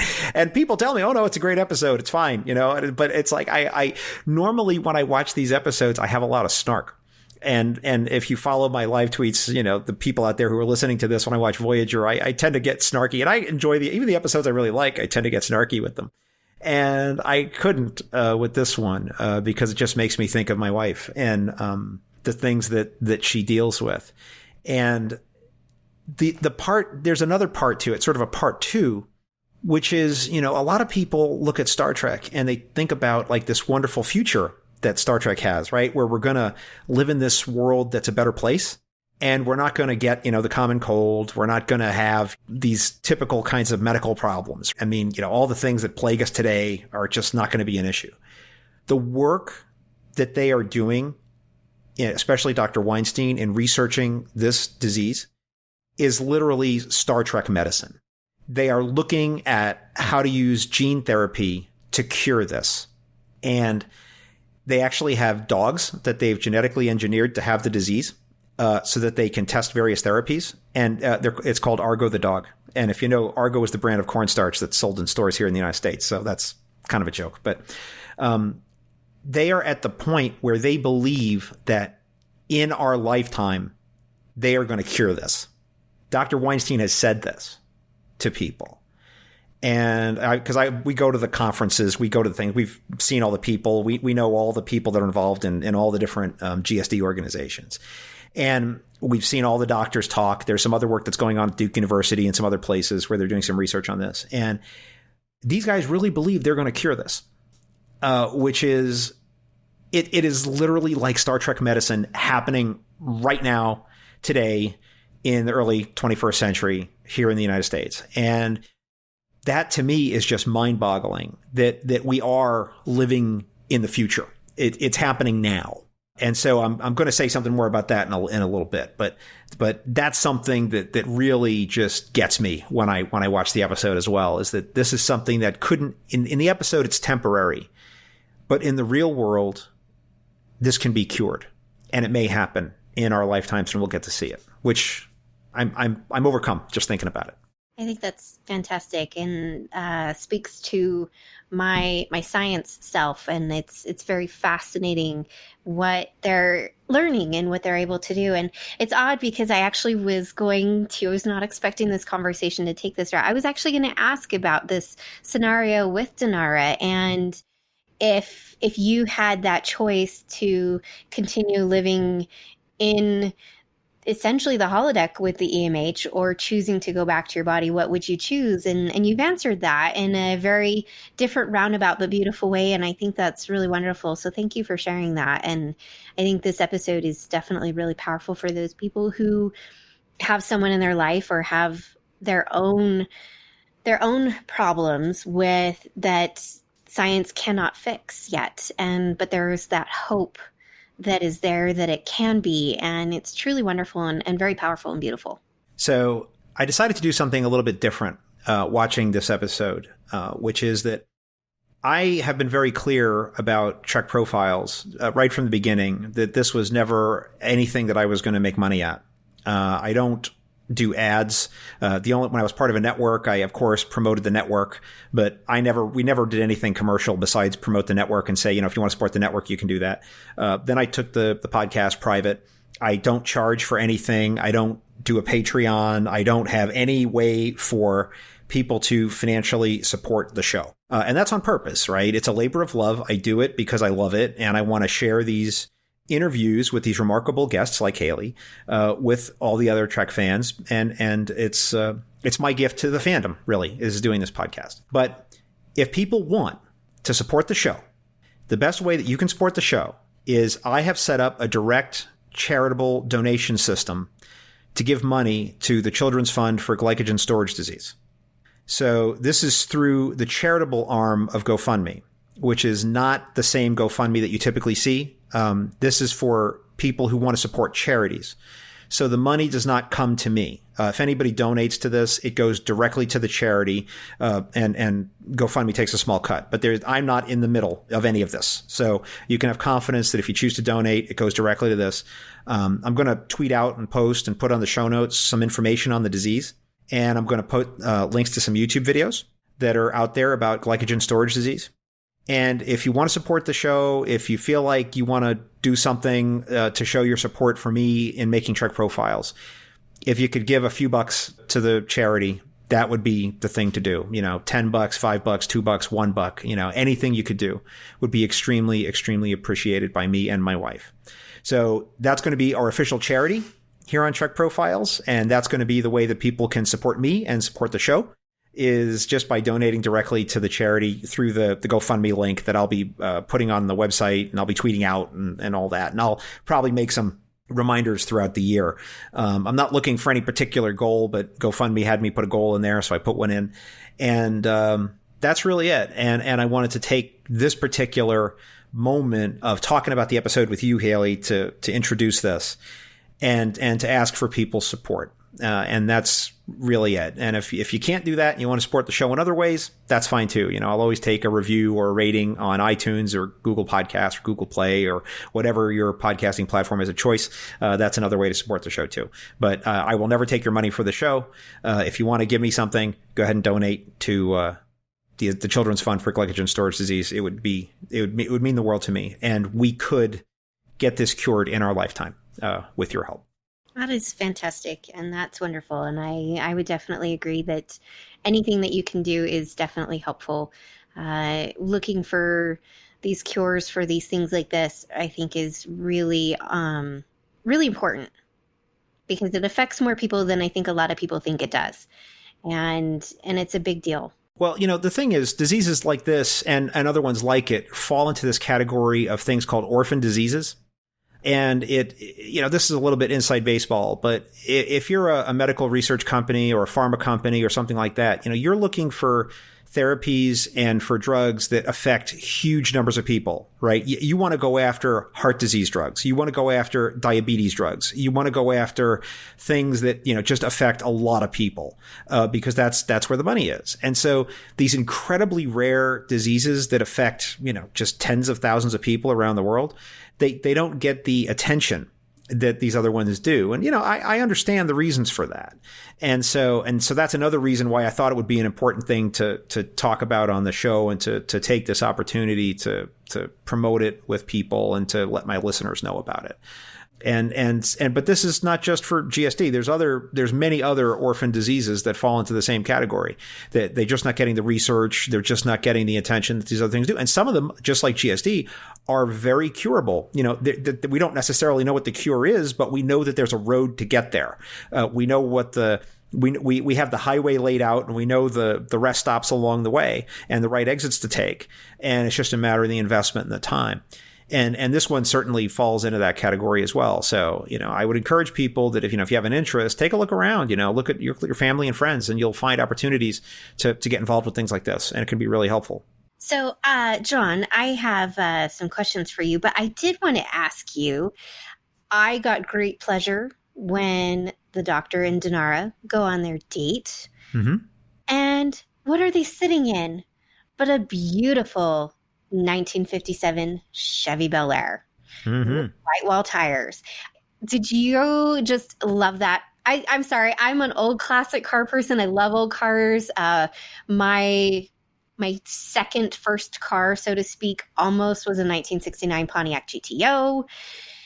Didn't get it. Another story for another time, but I loved seeing this old classic car. I think it was just so great. On Mars, of all. I agree with you. The car is great. I thought it was weird that it was on the surface of Mars. I thought, maybe it would be in an environment that would be sort of more appropriate, like there's plenty of venues, I think, in 1957, 58, 59, 60, United States or North America where you could have put that car and had a nice, beautiful experience. I just thought it was weird to put it on Mars. I didn't really quite get that. I mean, and it wasn't really essential to the episode because like they looked at the stars and they, and that's nice, but you could have done that anywhere. You didn't have to do that from Mars. So I loved the scene. I loved everything about it. I just thought that the Mars stuff was a little weird. Now, one thing that I did not find out about until I did a little bit of research on the episode. I don't know if you read the Memory Alpha or any of that stuff, Haley. You did. Okay. Well, for those listeners who have not done so, apparently there was supposed to be sexy time between the Doctor and Dinara Pell, and Robert Picardo, the actor, did not know this. He did not know until season 4 when one of the writers told him, like, oh yeah, that's supposed to have that happened. We just didn't film it, but that was the implication is that there was sexy time. And he's like, oh, I would have played it completely different if I'd have known, but no one told me. And it is true. It's not explicitly in the script. It's just sort of implied. It is implied. Well, they were parking. So parking with quotes, parking. I did read, and now I don't think I wrote a note down about it, but the song that was playing, that was not the original song. There was versions I read, and I thought that was quite interesting, but I loved the callback. I was singing that song in my head, so I know that song. It's great. It's really great. And it's actually funny because there's another episode, and I don't know as we record this, Haley, what sequence these little mini interviews are going to be in when I finally release the episode. So I can't like refer back because I don't know. But there's another episode that I did with somebody else, and I recorded it just the other day, that talks about another episode of Star Trek that also features a song from the same time period. And I just realized that might be a common thread in a lot of these episodes I picked, is that they have a link to one of these old songs, that I think just brings you right into it just creates a mood, I think, that's really special. And it's one of these things like when they put an alien in these scenes, you always have to wonder, like, how much of this is actually accessible to them, but I always give that a pass. But I just thought it was just fantastic. And I love the song. I love both versions of both songs that they put in. I forgot now which one it was on the version that I watched. But I just thought it was great. And I loved the music, and I loved everything about the scene, again, except for Mars, which I thought was strange. That was very, very strange. And the Doctor downloading subroutines. I always thought that was interesting. I don't know what you thought about this, but he has to download a subroutine for dancing and other things. And I thought, okay. One of the knocks, I think, on Voyager is that they don't take their own premise seriously. And I think this is an area where they did take the premise of the EMH seriously, which is the EMH is literally the emergency medical hologram. He is not meant to be a long-term care provider. He is not meant to be constantly running. He is literally meant like, oh, the doctor is off the ship and there's an emergency and we have to stabilize the patient and get it done right now, until like the real chief surgeon comes back. That was kind of the purpose of the EMH. And so I totally buy that. I mean, to me, that's something that's consistent with the theory of the show. It's consistent with how the EMH was conceived. To me, that was like right there. That was perfect. That was an example of them actually taking the premise seriously. That of course he wouldn't have that. He wouldn't have some of these other things. So the one thing he does have is he has some of the quirks of his designer, a guy named Louis Zimmerman, who, this really isn't a spoiler, but you get to learn about him and you actually meet him in one of the later episodes. And it's him. It's Robert Picardo. It's the same actor, right? He built the EMH to look like him. That's one of the conceits. So Zimmerman is kind of like the real life human version of the EMH, and that he's sort of prickly and not very socially graceful. In a lot of ways. And the episode where he and the EMH, they actually meet and talk in one episode. And it's because they're so alike that they don't get along. And it's a really great episode. So that did not bother me at all. I thought it was perfect. Well, that's fantastic. So it's a little like Data meeting Dr. Soon. Yeah, absolutely. Right. Brent Spiner. Absolutely. Yep. It is exactly that. It is that exact same type of episode. But in this case, they do look exactly alike. Because they are, they're just, it's the same actor, same getup, same everything, just different clothes. But, he's not really a nice man. I can picture that. So, John, I've got some questions for you, and it's not necessarily episode related. So I'm going to hit you with some of these and hopefully get some stuff. So in preparing to talk to you today, I wanted to ask you what it's been like podcasting for you these last roughly 2 years, and what are you looking forward to this year the most with your podcast? Oh, well, this was totally unplanned, and I am here for it, Haley. You are going above and beyond. This is A+ stuff right here. When I first started doing it with you and Barry, my first couple guests, the question was, how is this really sustainable, right? Because people are just going to pick the same episodes that they want to talk about over and over. And it's going to be the same sort of thing of people just going, Star Trek rules, and, Star Trek's awesome. And that's sort of it. That has not been the case. And every episode has been even people that I know, because it originally started with people that I personally knew, like you and Barry, and all the early guests were all people that I had met physically in the real life world. And, I was able to just call upon whatever reservoir of goodwill I had built, and say, hey, will you be on my podcast that you don't know anything about, and will you trust me to be on a show with me? And as the episodes have gone on, I have tried very hard to balance sort of the people who are in the convention going podcasting sort of Star Trek Twitterverse, like the same circles that you and I sort of run in, with people that the listeners, and maybe my listeners are in that same circle, maybe they're not, but I kind of like it when a name comes up that gets on the show that you may not know. And you're like, who is this person? So I had on the lawyer, Tim Sandifer, who had a very interesting set of views that were completely different from, I think, a lot of fans, but he had a very well thought out point of view, and he was able to articulate it very clearly. And he was energetic and vivacious and fun to have on the show.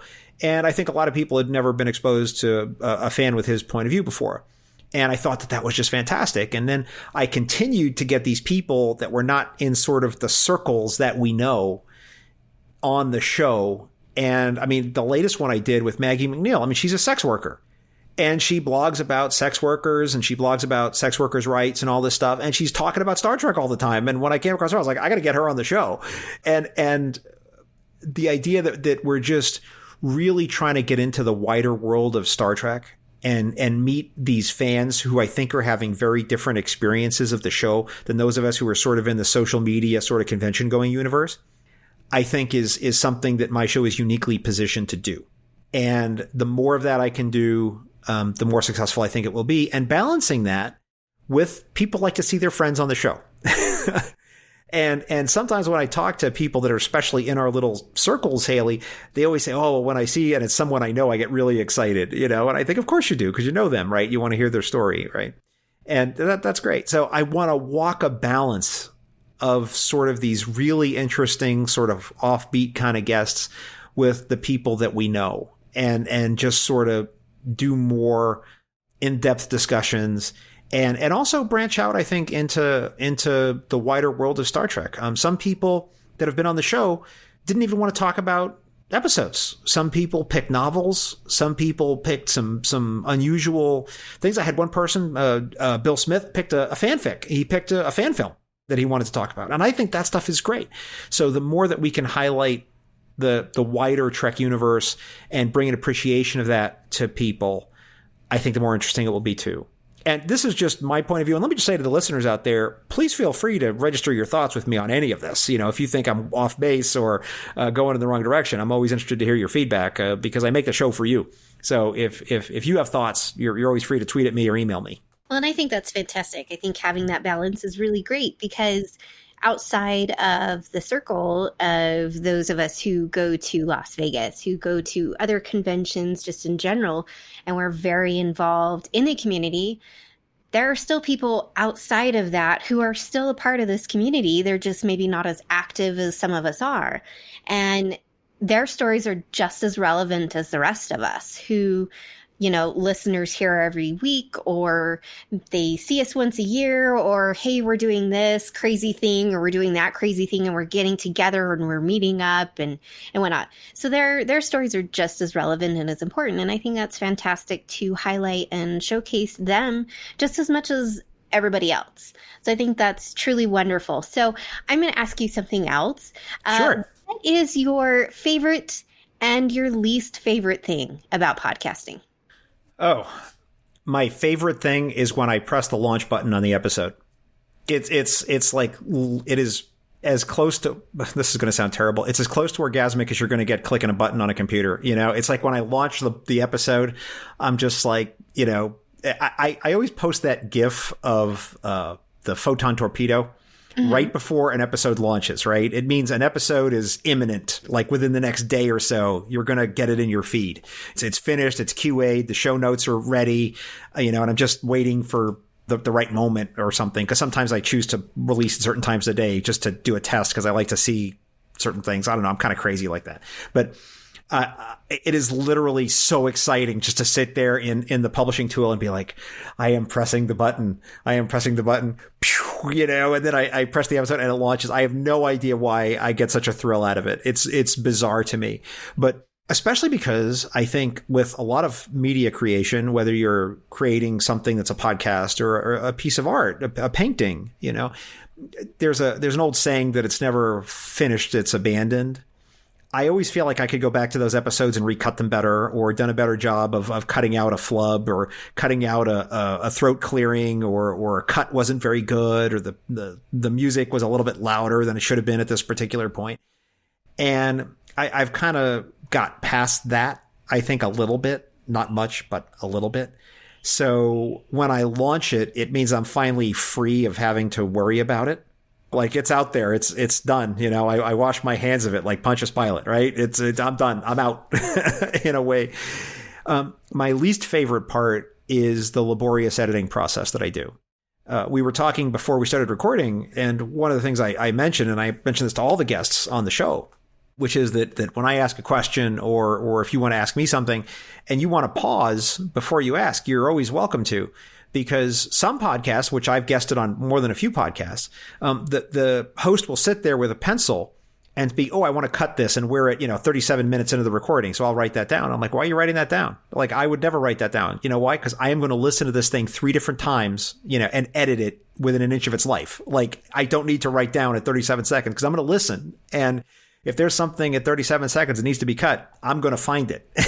And so that's just how I do it, right? So I cut out long pauses. I cut out as much as possible things like breath sounds. I reduce the volume. And so it's things like where I'm struggling for a word, I cut out as much of that as I can. And so it is laborious. If I was doing a 20-minute podcast, it might not be so bad. But some of these recordings, when I first load them into the tool, I'm looking at a 3-hour block. And I'm going to go through that 3-hour block, and I am going to trim, and I'm going to adjust, and I'm going to merge and blend, and I'm going to go into the high pass filter and the low pass filter, and I'm going to go into the noise reduction tool, and I'm going to do a lot of processing.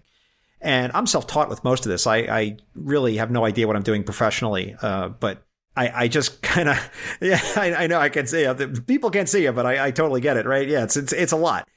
So it's stuff that I figured out by watching YouTube videos, but I am laborious when I go through the thing, and it is physically painful for me to edit these episodes. So I can only do about 20 minutes of editing at a time. And then my mind starts to wander and I start to lose focus and I start to want to check my phone or, go get a drink or something like that. So the editing is terrible. And it's a nonprofit podcast, right? I don't have an editor. So could I pay someone to do this? Yeah, but I'm not going to pay him to do that. It's just not in the cards for me. So I physically edit it myself, except for I think a couple times I did hire somebody for 1 or 2 episodes, only because I had to get an episode out and I was between a rock and a hard place with my schedule because I travel for work. So, and it just wasn't something I could do. And I really wanted to get the episode out. So that's not something that I'm going to routinely do. So that's been a long answer to a short question. I'm sorry, Haley, but the editing is painful and I hate it. No, that is perfectly fine. Which explains why when you're able to hit the button to put out an episode to publish, that is really understandable why you would feel that elation. Those endorphins are running through you because it is a labor of love. And you've put in all this work aside from prepping for the episode, recording the actual episode, and then editing the episode. It is very much a labor of love. And psychology would tell you, yes, you would be very excited. Just be like, I'm done with this one. I don't have to think about it. I don't have to stress about it. It's very relieving to hit that published episode. So I understand it completely. You know, the other side of that, though, and this is just my own insanity speaking, is you press the episode, you press launch, and then nothing happens. I mean, the technology happens, the episode publishes, and Libsyn, who distributes my podcast, will say your episode is publishing, it'll take a few minutes, your episode is published. You don't get any feedback from anybody. I mean, even if someone is like the most eager beaver in the world to listen to any given podcast, right? It's going to be like a day before their podcast player starts up and downloads it. And it might be like 2 days after that before they listen to it. So, you launch an episode, you're like, man, I can't wait to see what people think of this. Click. You ain't going to hear nothing for a week. And then, things will start to trickle in here and there, and maybe people tweet at you or send you an email, but it's a trickle and it's not right away. So it's sort of this weird feeling where you get all excited, you hit launch, and then, well, let's go, have a piece of pie and see what happens. Well, and I think that I'm going to throw some more psychology in here. That speaks to the fact that, you and I'm not as old as you, but where you're older, we understand the concept of delayed gratification. And knowing that we've put in so much work to something doesn't necessarily mean that we're going to get instant feedback to fill in that gap and fill in and continue this euphoria feeling that we're having. So I think that's wonderful that, you appreciate and are so excited about it and understand that, hey, I'm not going to get any feedback on this for a day or so, but you're still excited about it and continue to do it, which is wonderful. Absolutely. And, it's the statistic that they hurl about in the podcasting world is I think 0.7% of all your listeners will ever give you feedback. So however many you've got, that 0.7%, it takes them a while to listen and to formulate anything and to tweet at you or comment. Most of the stuff is consumed and people don't talk, even if they're huge fans, but they just don't, tell you anything. So that's another thing you can do out there, listeners. If you're enjoying a podcast, and forget me, I mean, any podcast, or even if you have constructive feedback, you should tell your podcast host and let them know. I think they'll just be really chuffed, to borrow a term from the UK, that someone cared enough to contact them. Exactly. So I've got another question here for you, John. In all of these episodes that you've discussed Star Trek episodes, characters, opinions, ideas. Has this changed any of your opinions about episodes or characters because of these discussions that you've had with your guests? I tend to be quick draw on my opinions when it comes to watching an episode. And not that anyone should follow my insane Voyager live tweeting that I do, but when I live tweet those, I am really live tweeting the episode, right? None of that is in advance. I don't read about the episode. I am watching it. I'll think of something I want to say or comment on. I pause it, I tweet it, and then I go right on. And so I am making snap judgments all day long about watching Star Trek. And I plan to continue this going into Enterprise, which I have seen, by the way, but the last time I saw it was original broadcast, so I've forgotten a lot of the episodes, except for those that people on Trek Profiles wanted to talk about, and I've rewatched those, of course. So I tend to be pretty quick with what I think about an episode, and I think what having people on my show talking to me about these episodes that matter so much to them is that it's given me a new appreciation for a lot of the episodes. It's given me a lot of appreciation for the different sides of certain characters that other people see. And I wonder, I don't know, it might even be true in reverse. I don't know if people have gained anything from my perspective on this, and that would be presumptuous for me to think that, but it's possible. So I think that doing this dive into the episodes through the opinions and feelings of these other fans has opened up some other avenues for maybe myself and maybe for other listeners to take a second look at some of these episodes and see if there's something in there that they missed the first time around. Definitely. And I think that's a really great thing about your podcast, is that maybe someone will take a second look at something. I know after mine dropped and people were like, Geordi's your favorite character from TNG. I had people asking me, and then I had other people telling me, hey, I like Geordi too. I always thought he was great. So I think that's really wonderful that it's allowing fans to share something that maybe the broad scope of fans don't necessarily share and appreciate, but somebody out there does. Yeah, I mean, I remember when we were sitting down to record, and I remembered looking at the list, and the Cloudminders was on there, and I was like, the Cloudminders? I was like, what? You know, that is not an episode that someone would, put on like a top 10 or bottom 10 list. It's just sort of this one that's sort of, floating around in the middle somewhere. But every episode has the ability to speak to somebody. And I think it's one of the glorious things about doing a show like this is that we get to highlight those and we get to bring back some of this stuff to other people that maybe have never watched that series or that particular episode or watched it and gave it a pass and didn't really consider it so seriously. And it's nice to give that people the opportunity to reconnect with whatever part of Star Trek that they may have missed. Definitely. So with this Voyager watch that you have been doing so far, do you have a favorite episode to this point? Oh, without question. And it's another episode that is going to be discussed on this podcast that we're doing. And that is the Omega Directive is without a doubt one of my favorite episodes of all Star Trek. And I'm not like our mutual friend Jim, where I rank all my episodes. I don't have an interest in doing that, but it is certainly in I would say the top 10 of all my Star Trek episodes. But there'll be a segment with another host just like you where we're talking about that one. So I guess I'll have to put this one first, I guess, or maybe I'll put this one after that one. I don't know, but it'll be talked about on this podcast. Well, I think that's fantastic. And John, it's been so fun talking with you. I know I threw a loop in there asking you some questions. I hope that was I'm for it. Random and fine.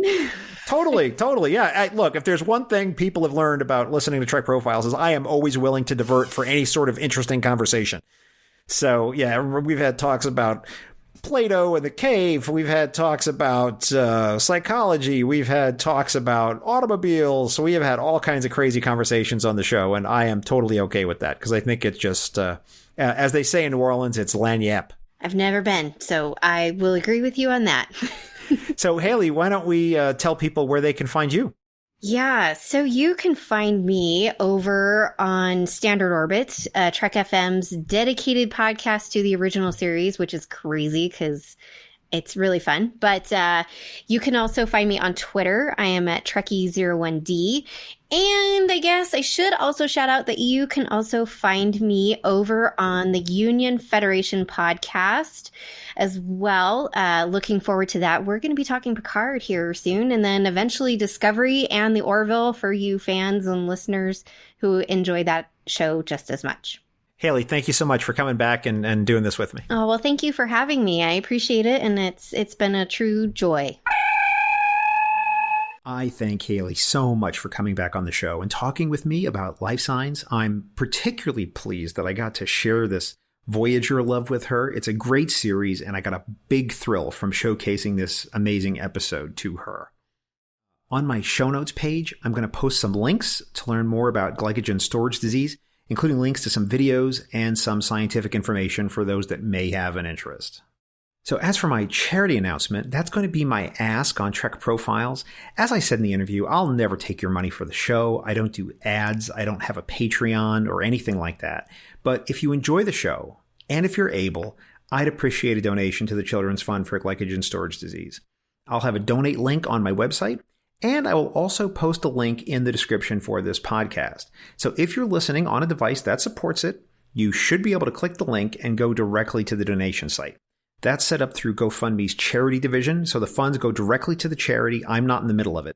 In fact, the only reason to use my link at all is so that I can just see if y'all are using it or not and supporting the charity. But I don't get any, I'm not in the middle in any way. It goes directly to them. So I would encourage that if you are able. I would appreciate it so much. The Children's Fund is a registered 501c3 charity, and they have supported some revolutionary work with the disease. A donation of any size would mean the world to me here, and I thank you in advance for considering it.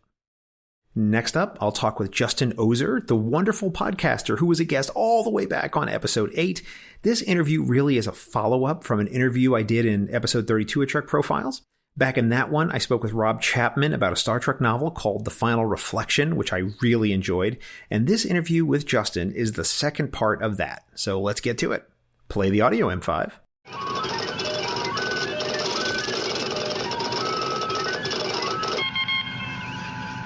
All right, so this is Justin Ozer, your guest host for this part of the show. So I get to turn the tables on you, John, and interview you about something which is exciting because you got to interview me previously on Trek Profiles.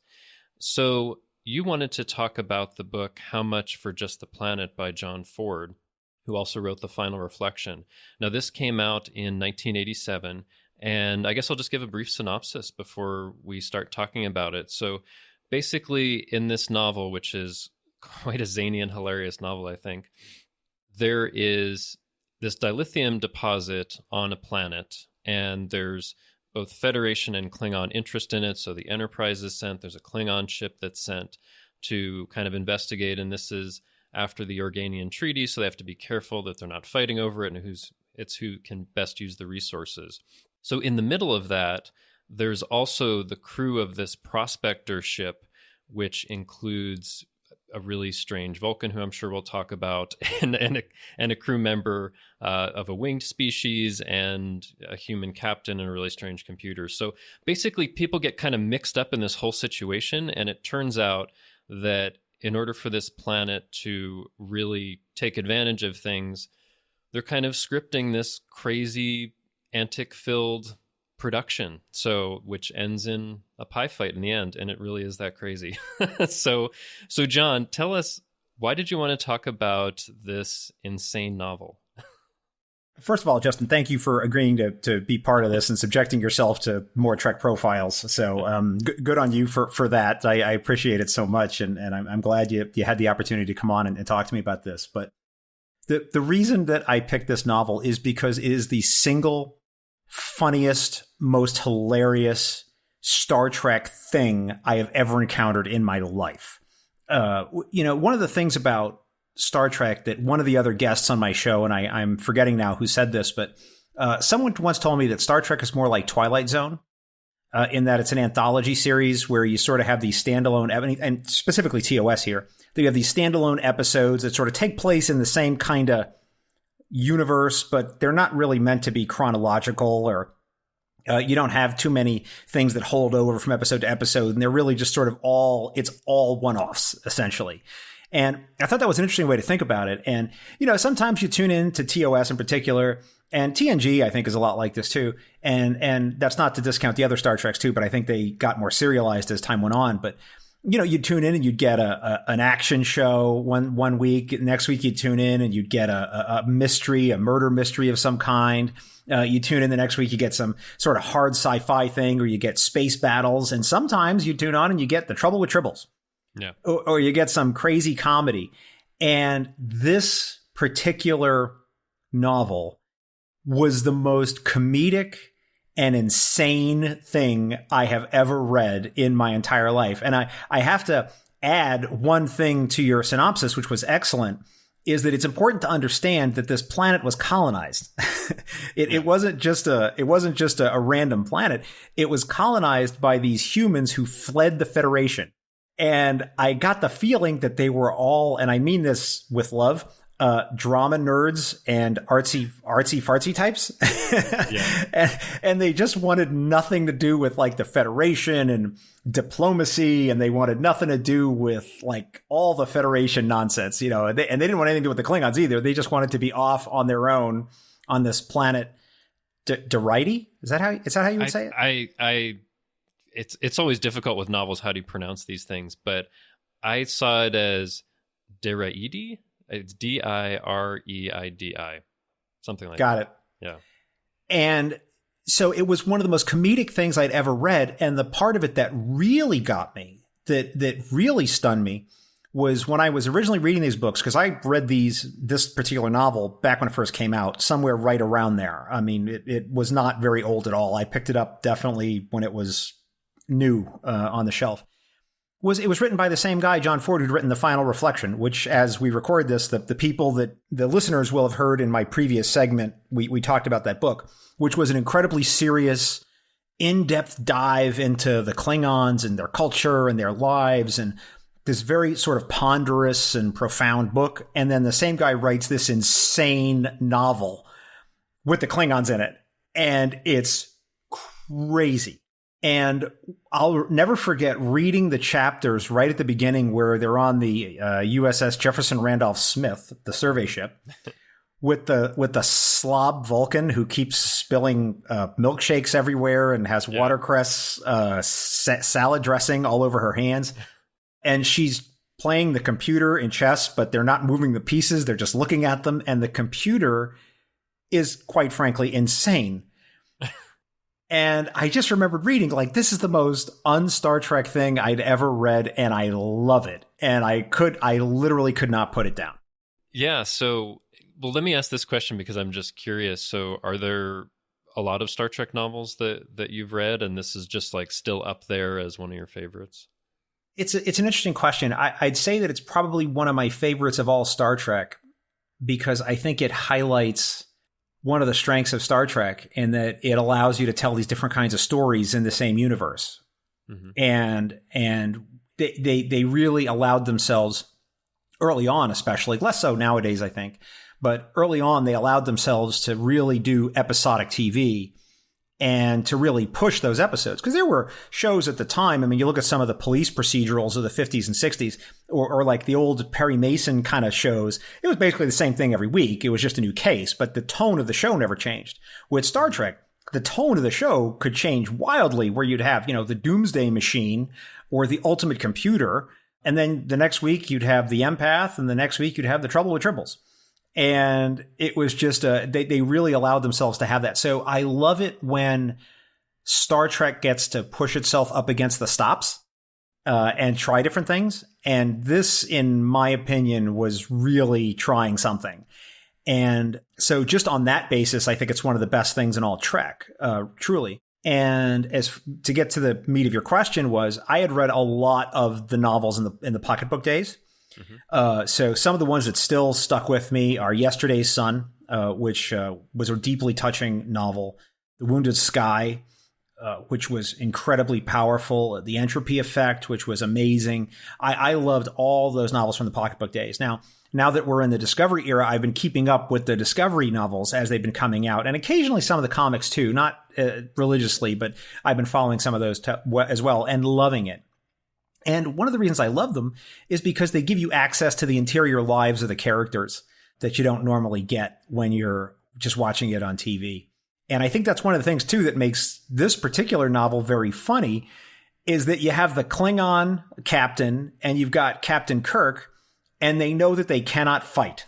That's the one thing they cannot do, is fight each other because of the Organian Peace Treaty. The light bulbs. Yeah, the light bulbs, as the Klingons call them. The light bulbs will stop us, right? And so they're trying desperately to impress these locals to get the mining rights, because both of them got the same marching orders, right, from their governments, which is you will get the rights to this dilithium on this planet, and they have to win, but they can't fight. And so they have to subject themselves to the rules that the Deredians, I guess, although I don't think they're ever referred to by that term in the book. Yeah. They have to follow the rules and play along. And these people are just mercilessly screwing with them. That's really the only way I can describe it. Forcing them to get dressed up in these outfits, and Lieutenant Commander Scott has to gets in a scrap with the Klingon security officer, and this guy shows up in a pith helmet and in sweatpants and demands that they have a golf off to solve it, and off they go. It's just, it was mind blowing. It really was. That was a long answer for a short question. No, sorry. That's fine. I'm interviewing you, remember? So it's okay if you go on for a while. So, yeah, I mean, I think I hadn't read this novel before. I had heard a lot about it. I read The Final Reflection. There's a lot of novels that I've read, and it is very, very unusual. I've read a little over 250 Star Trek novels, still have many, many to go, but there is nothing like it that I've seen, because it does really set out to be funny, and not like unintentionally. So like, it is clearly his idea, like, I'm just going to have something that's crazy. Because I mean, one of the things that keeps striking me is they keep like breaking out into song and like they're doing these songs that are apparently based on stuff from the 20th century. I didn't actually get a lot of the references. I know one of them was from the theme from Rawhide, the TV show from the 50s and 60s, but like something would happen and it would be funny because they'd like turn up the radio and here is a song that comes up. So there's just crazy stuff. And it made me think of Monty Python more than anything else, because like, now for something completely different and crazy, because it would just kind of bounce between those different things. So one thing I'm curious about in talking about this, to take a bit of a detour for a second, is we're going to have an animated show coming up, Lower Decks, which is supposed to specifically be a half-hour comedy, and I think might push on some of those boundaries. So I wonder your thoughts about that show. I mean, it seems like if you like this novel, you might be open to something that might be a little crazy like that, but what are your thoughts on that show? Sure. All right, this might be a little more serious than I had planned on talking about here, Justin, but that's okay. One of the novels that really touched me was Catch-22, which, you ever read it, it's a war novel, right? And a strong part of the DNA of that novel is the absurdity of the situation that they're in, the absurdity of war, and how these people who are way low in the organizational structure are just seeing all this insanity happen around them. And they're just the pieces on the chessboard being moved around. You know, they have no ability to call any shots. You know, they're lucky they get to decide what to ask the replicator for dinner. That's the sum total of their ability to make decisions on things. And so I think that there's a lot of room there to do a lot of comedy, because as a veteran, especially, who again was one of these Lower Decks type people, I saw that too.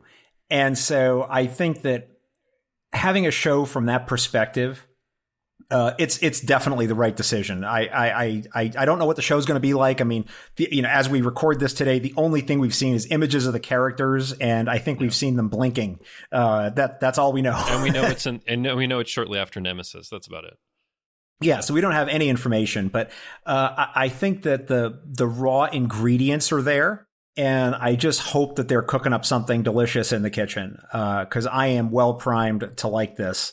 And being told from the perspective of these characters who were on the hind end of a Class B starship, I think is going to be great fodder for storytelling, especially when they don't have all the information and they're seeing things from their perspective. And because I've been in that situation, like, why are we doing X? That seems crazy, but I didn't know about A, B, or C, nor maybe should I have. And even sometimes when you do, you're like, I don't understand this at all. This doesn't seem to make any sense. So I think that they have everything well primed to hit it out of the park, but it's all in the execution. See, I was curious about that also, because I was thinking about this novel, How Much for Just the Planet, which is really, I mean, in some ways just kind of like a farce through and through. And could you even have a novel like that now? I don't think that you could. And it's interesting that the outlet for that is going to be a series, because they have all of these series that are going on. And I think they're really taking advantage of what you were talking about as one of Star Trek's strengths. You could have a drama, you could have a comedy, you could have something that's like this or that. I mean, Star Trek can encompass and has encompassed, I think, just about every genre imaginable, right, in its history. So I think it's great that we got something like this and that they took a chance. I mean, I'm trying to even imagine, even back at that time when it was proposed and somebody was like, oh yeah, sure. Yeah, let's do that. Let's go ahead and do that. If I was to speculate on that, Justin, my feeling is that it had to have been a 2-book deal. They came to John M. Ford, who wrote them both, and said, look, or he went to them and said, look, I'm going to write you this super serious, like very profound, very deep, touching, almost story about the Klingons. And it's really a deep dive into their culture and all of that. And by the way, in as payment for that, in addition to money, you're going to let me write this completely insane Star Trek novel. Well, also, like, one of the things that I have that I like to take advantage of is this book that was put out in 2006 for the 40th anniversary called Voyages of Imagination, which includes an entry for every single short story and novel that had ever been published up to that time. And they often have interviews with the authors and people that were involved. And for the final reflection, apparently it was very successful. It sold hundreds of thousands of copies. So I wonder if that was really successful. And they're like, whatever you want to do, just go ahead and do it. And he's like, I'll show them. I just wanted to do something totally insane. I mean, he never wrote another Star Trek novel, right? So I wonder if after that they were like, all right, that's a little too far. Yeah, they said, okay, enough with this guy. He's clearly got off the rails. But I want to give voice now to my deepest, darkest Star Trek wish would be for a full-on audio production of this novel, complete with multiple voice actors and singing and sound effects and the musical numbers, because it would be beyond ridiculous. I'm just saying, John Van Citters, you're welcome. I mean, just go forth and do that. It would be amazing. It would be amazing. And it's interesting that you mentioned that, because you're reading this on the page, but it would be something that would be even so much more if you could hear it, if you could hear the singing. And one of the things that really got me is at one point, they're talking about dilithium and all of that. And you get to a chapter which is supposed to be like a transcript of an educational film about dilithium. and it's like the craziest thing where it's talking about, well, dilithium is so special because it can go from the past to the future. And, in order to break it, you have to hit it, last week and now and 2 days from now and a week from Tuesday. I mean, to even see like that kind of thing on the screen would be crazy, or even just like an audio production. So I think it's really, go ahead. I kept hearing it in like that announcer voice. And the best part was that it was like, this educational tape about dilithium is brought to you by the Geneva Mining Corporation. Mining dilithium for your future. Remember to contact your Federation representative and remind them about the importance of tax breaks for dilithium search and exploration. And I was like, oh my goodness, this is so perfect. I literally could not get enough of it. I literally could not get enough of it. And it's stuck right in the middle of the book. Well, it's in the middle of a couple of chapters as a standalone thing. It's not even in the book, right? It's just this chapter that's stuck in there, and you just come across it and you read it and you're like, what is actually happening? It was so bizarre. But I will say that I think there's an element of sweetness in the story, in that I thought it was really touching, with not trying to take it too seriously, but I thought it was very touching how all the Federation people on the planet and the Klingons got along so well, realizing how absurd the situation was that they were being put in. For example, there's this whole bit about Chekhov, and he's in the bar with Scotty, and Scotty starts arguing with the Klingon security chief, and there's some junior Klingon officer, and Chekhov and the junior Klingon officer are like, oh, are all the senior officers like this? And the other one's like, yeah, they all kind of are. It's like, all right, let's go have a drink. So they're at the bar while the other two senior officers are yelling at each other. And then they get corralled into being caddies for the golf game. I mean, it's really bizarre. But Uhura gets along with the communications officer from the Klingon ship, and they have their own little adventure, which is very sweet. So I really appreciated that, that sort of the characters in the book appreciate how preposterous it is. And the Klingons and our Starfleet friends, they decide they're going to make the best of it together, because they literally have no other option if they want to get the contract.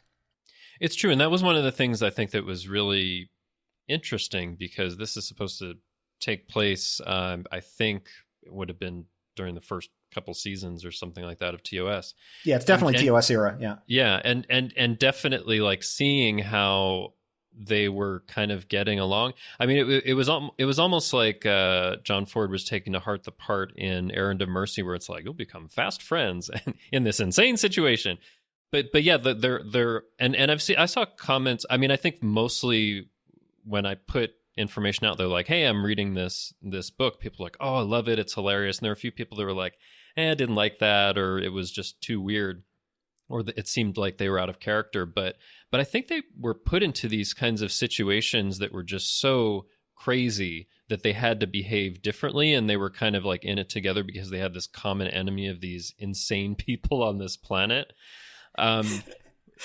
One of the things, I know we've talked a little bit about it, but one of the things that I wanted to ask was, like, did you reread the novel recently, or you just remember? I reread it not even a week ago as we record this.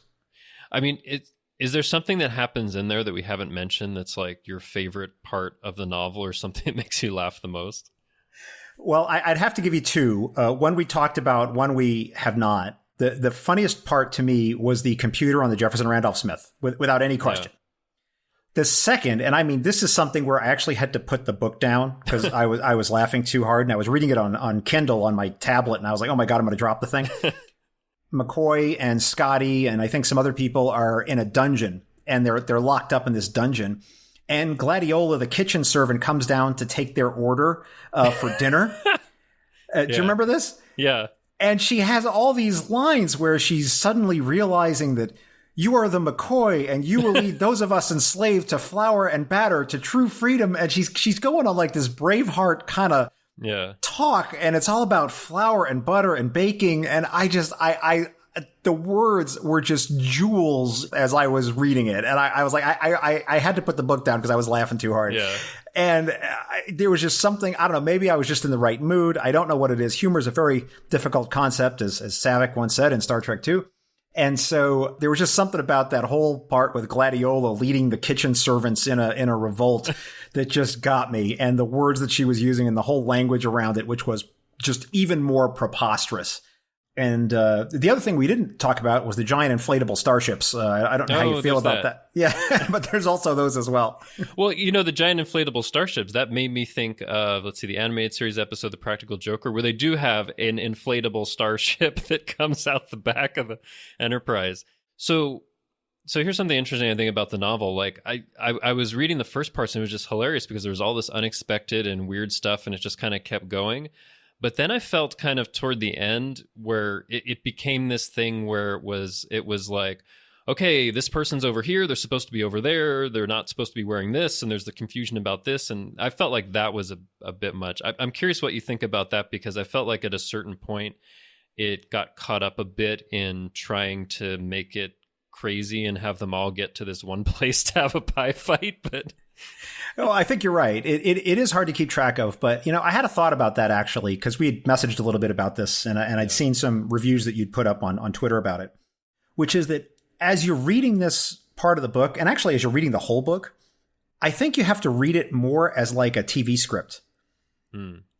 Because just like we were talking about before with the weird dilithium commercial that shows up in the middle of the book for no reason, you have to approach it in that it really is something that evokes a lot of visuals. It's a very visual book, right? There's sometimes you read these books and they're sort of very sort of dry, hard sci-fi, and it's really about the dialogue, or it's about some particular problem that they're dealing with. This is a lot of slapstick stuff, and it's sort of the screwball musical comedy type book. And so when you read it, you almost have to think about it as reading a movie script. And I think it would actually play better on the screen, whether TV or a movie screen, than in the pages of a book.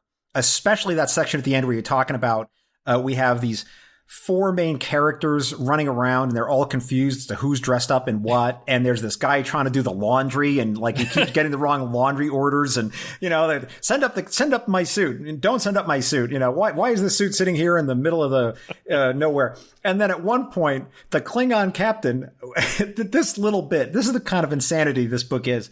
At one point, Captain Kirk is hiding in the basement in the laundry. And he sees someone walking. He doesn't know it at the time, but it's the Klingon captain walking through the basement trying to get somewhere to, for more hijinks. And he sees the Klingon captain walk by and just go upstairs. Later on, you read that same chapter from the Klingon captain's perspective. It's not even a chapter. It's like a couple paragraphs. And he says, oh, he saw someone hiding in the shadows and he considered killing him out of courtesy for the hosts because no one likes uninvited guests, but decided that, he really needed to go somewhere. And, it's just sort of a very Klingon sort of thought to have, like, oh, there's someone lurking over there. I should probably kill them because they're up to no good, and our host would probably like that, I mean, just the sheer lunacy of these situations that they're in, it's just preposterous. And I really feel like it's something that was meant to be seen rather than read. I don't know. That was my impression of it as I looked at it. How would you respond to that? Well, I think for that part, there would be something about seeing it that might be funnier, but I mean, you knew that it was going to be a novel and that you would just have to kind of go with it. But I actually think, at least in the first parts, what makes it really funny is that it's written on the page and that there are unexpected things that happen. And there are things where it's described in a certain way and you'll only find out a little bit later what was really going on that wouldn't work as well if you were actually seeing it. So I think it really works for the most part. There was just that part where I was like, like it's all this confusion and stuff and it's a little bit much, but I get you. I would also say one other thing regarding that as well, which is in a novel like this, the fact is it's just meant to make you laugh. And, who is where in what costume at what moment are not really critical plot points. The critical plot point is, why are the people on the planet doing this? Yeah. Why are they creating this preposterous situation for Kirk and all these Starfleet people and the Klingons who were, serious people with a serious mission? Why are they doing this to them? And that's really the critical plot point, right? And there is an answer to that, which I guess we won't disclose, but there is a reason. And the mechanics and the details of like who's hanging out of the window and who's on what floor in what bathroom wearing what costume, which is I think the part of the book you're talking about. It's less important, I think, than really just understanding that they're all confused. They're all bewildered by what's happening and they're just trying to execute this plan because they have to report to their respective sides that they got this contract and to mine this dilithium. Otherwise, the Organians are going to drop the hammer on them and, their own commands are going to drop the hammer on them. So they're just trying to get it done. And so I get the criticism and I take it, but ultimately I don't think it matters all that much for this. Okay. No, I mean, I really enjoyed it overall, and I'm glad. It's been on my list for a while, but I'm glad that you chose it so that I could read it, because really there were times where I had to be like by myself reading it because sometimes when I'm reading stuff, I'm like at my mother-in-law's house or my wife's doing something else. I just think I'm crazy if I'm like, but there were times, especially in like the first 3 or 4 chapters, where I just couldn't stop laughing because it was just so incredibly crazy. But I do like at the end that there is this explanation for why they're doing this, and it kind of made sense. So I really like that. But I mean, it sounds like if somehow they wanted to do another like crazy novel like this, whatever era that it might be set in, that you would be all on board for that, right? Oh, without a doubt. Without a doubt. Now, having said that, I don't believe it would happen. I just don't think that that's the direction they're going in. But I would be completely open to that. And one other thing too, I don't know if you caught this, but did you notice throughout the book that he kept putting in other real life people into the book? What's an example of that? So one of the big novelists in the pocketbook days was Anne Crispin.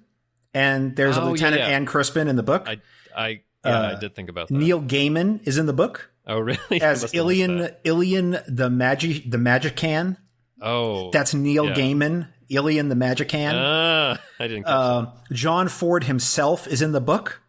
He's the guy who's writing the script. He put himself in as sort of the guy behind the scenes who's writing all the songs and doing all this stuff. And there's other references too. Did they give that character a specific name, or was it just meant to? I'm not sure if it's Fleiter. I don't know if remember, because they do reference Fleiter at one point, and I'm not sure if that's the guy. But if you do a little bit of digging around online, you can actually find the list of all the people that he put into the book. And there's a lot. But the one that jumped out at me was Anne Crispin, because I knew the name, because she had written so many other novels. And she's this lieutenant or ensign walking around the Enterprise. And I think she's the one who actually finds the survey crew after they'd gotten beamed up, and it was more, literally every chapter of the book could end with, and then hijinks ensue. Right. Well, and that's the thing also. I think there are all these little Easter eggs and references, and certainly for the songs. I mean, there was one where I got the reference, but all the others, I was like, I have no idea what he's patterning this after. I didn't have a chance to look and see if there was a guide online where people were like, it was this. And, then you should try to reread it and sing it or something. I don't know. But it is the kind of thing, like there's so many things that are going on that you're not going to really get it the first time. And I really like that, actually. I'll probably go back and reread this at some point. But yeah, I think it is definitely one of the most unique novels for Star Trek that are out there. I mean, it's the kind of thing that you would almost never expect of Star Trek because it's just so out there. It's a musical screwball comedy. It really is. Basically, yeah. So I'm really glad that you wanted to talk about this because, and I think listeners should definitely check it out just to see what it's like, because it is really crazy, and I think it'll make you laugh. So, any other things you want to add about this novel? No, except to say that I think that it is best read immediately after the final reflection. Just knowing that they were both written by the same author in sequence. And you read that first book, and it's this incredibly ponderous, sort of deep, profound thing, very touching in its own way. And then you come complex in how they see life, right? Oh yeah, the Klingon point of view in that book. I mean, it's really stunning and an eye opener. And in fact, it's the Klingons that I prefer in my head when I think about Klingons. I that's what I think of, is that. And then you realize that it's this continuation of that book. It's the same types of Klingons that you've read in that book, because they're using the same name structure and all of that. And it's written by the same guy, so it's clearly in the same arc. And it's just a complete left turn into insanity. And so they set up these very serious Klingons who have their very serious point of view and life and death and the perpetual game and all this sort of stuff. And then you move into this where you take that Klingon and you put him in this insane circumstance where he's just trying to win these mining rights, and he can't do the one thing that Klingons want to do, which is scrap. He has to play by the rules that these insane artists on this planet have set up for him to operate under. And it's just magnificent and delightful in the most insane way. And I would encourage anybody out there, go pick it up. It's available on Kindle. I'm sure it's in all your secondhand bookstores. I'm sure you can find it used for a couple bucks. You can read it in a day, and it is definitely worth anybody's time. I actually had one more thought about that, because I hadn't thought about it, but yeah, in the final reflection, they talk about this Klingon philosophy of the perpetual game, and there's this whole thing about, what is it, Klingjai, this game that they play, Klingjai, this game that they play, and sometimes they play it like with real people, and sometimes they play it on a board, and there are all these varieties of it. So it's very important to them, this game that they play, which I think doesn't really get picked up anywhere else in Star Trek but those novels. But like here, do you think maybe these type of Klingons are more kind of willing to go along with it because it is kind of a game, and they can respect that they're playing this kind of complex game in the end? That is a really good connection, Justin. Thank you for making that connection for me. I would agree with that, because there's this, as Justin indicates, right? There's this whole concept in the final reflection, which is the final reflection is actually a reference to the game. Klinza or Klinzai. I'm not sure how you would pronounce it, but they have different variations of it, as you said, and they have some variations with live players, and they have some variations with live players that are open, where you can see, all the players can see each other. And then they have clouded games, which is how the book starts, which is where the players can't see any of the other players around them. And they're in their little box, and they don't know if any other piece is going to drop into the same spot they're in until they physically do. So they have to be ready to fight at all moments in the game, which, if you think about it, is kind of terrifying. And the most philosophical Klingon question in the final reflection that Klingons would ask each other is, do you deny the perpetual game or do you accept it? In other words, do you believe that life is one gigantic game or do you deny it? That's like this, that's the philosophical question that Klingons wrestle with in the final reflection. At least that's what I took from it. Feel free to disagree on it. No. But, and so I could easily see how if a Klingon is put into this, he would say, I am in the clouded Klenza and I cannot see all the pieces. I do not know. I only know what spot I'm in and I can only see like a little bit in front of me and maybe to one side. And I don't know what pieces are going to be dropped onto me. And so I must be ready to do my best, right? You know, Kai, the game master, right? Which is a little reference there if you've read the books. So I completely would see that a Klingon would be like, once he realizes he's in a game, he's going to go for it. You know, what are the rules? What am I supposed to do? What's the honorable way to play the game? And he's going to do it, right? Whereas if you sort of take, you know, sort of the mouth breathing, mustache twirling idiots that we get like in Errand of Mercy, you know, who really are just insane, evil, generic evil guys, then it's harder to see that. But when you read the final reflection and then you go straight into this book, I think it makes complete sense. Yeah, because these type of Klingons, I think they'd be like, okay, I'm going to play the game, go along with it, see what happens. Whereas Klingons that you see elsewhere would be like, I don't care about the Organians. These people are making me angry and I'm going to kill someone. Right? It's very different. And if you come into these books thinking about those kinds of Klingons, it's quite different. Yeah. Yeah, I think it's a good point. So that, yes, let me double down on that recommendation. Read the final reflection first and then go into How Much for Just a Planet. Read them as a matched set, even though they're not matched and they're not a set, and you'll be much better prepared. Yeah, I mean, it's just like going into TOS and seeing like a really serious, important episode one week and a comedic one the next, right? That's the best part of Star Trek, right? Is the old classic Trek is that you never know what you're going to get, right? And you open it up and whatever episode's on, you don't know what you're in for until you're in it. And sometimes I find that oftentimes some of the most serious episodes in Star Trek will have little comedic parts or lines that help to kind of cut that tension a little bit. I think there's lots and lots of humor in Star Trek. It's just up till now, we've never had something that's like a dedicated comedy series, right? But there's lots of comedy and funny stuff in Star Trek, I think. So it's absolutely really appropriate. Yeah.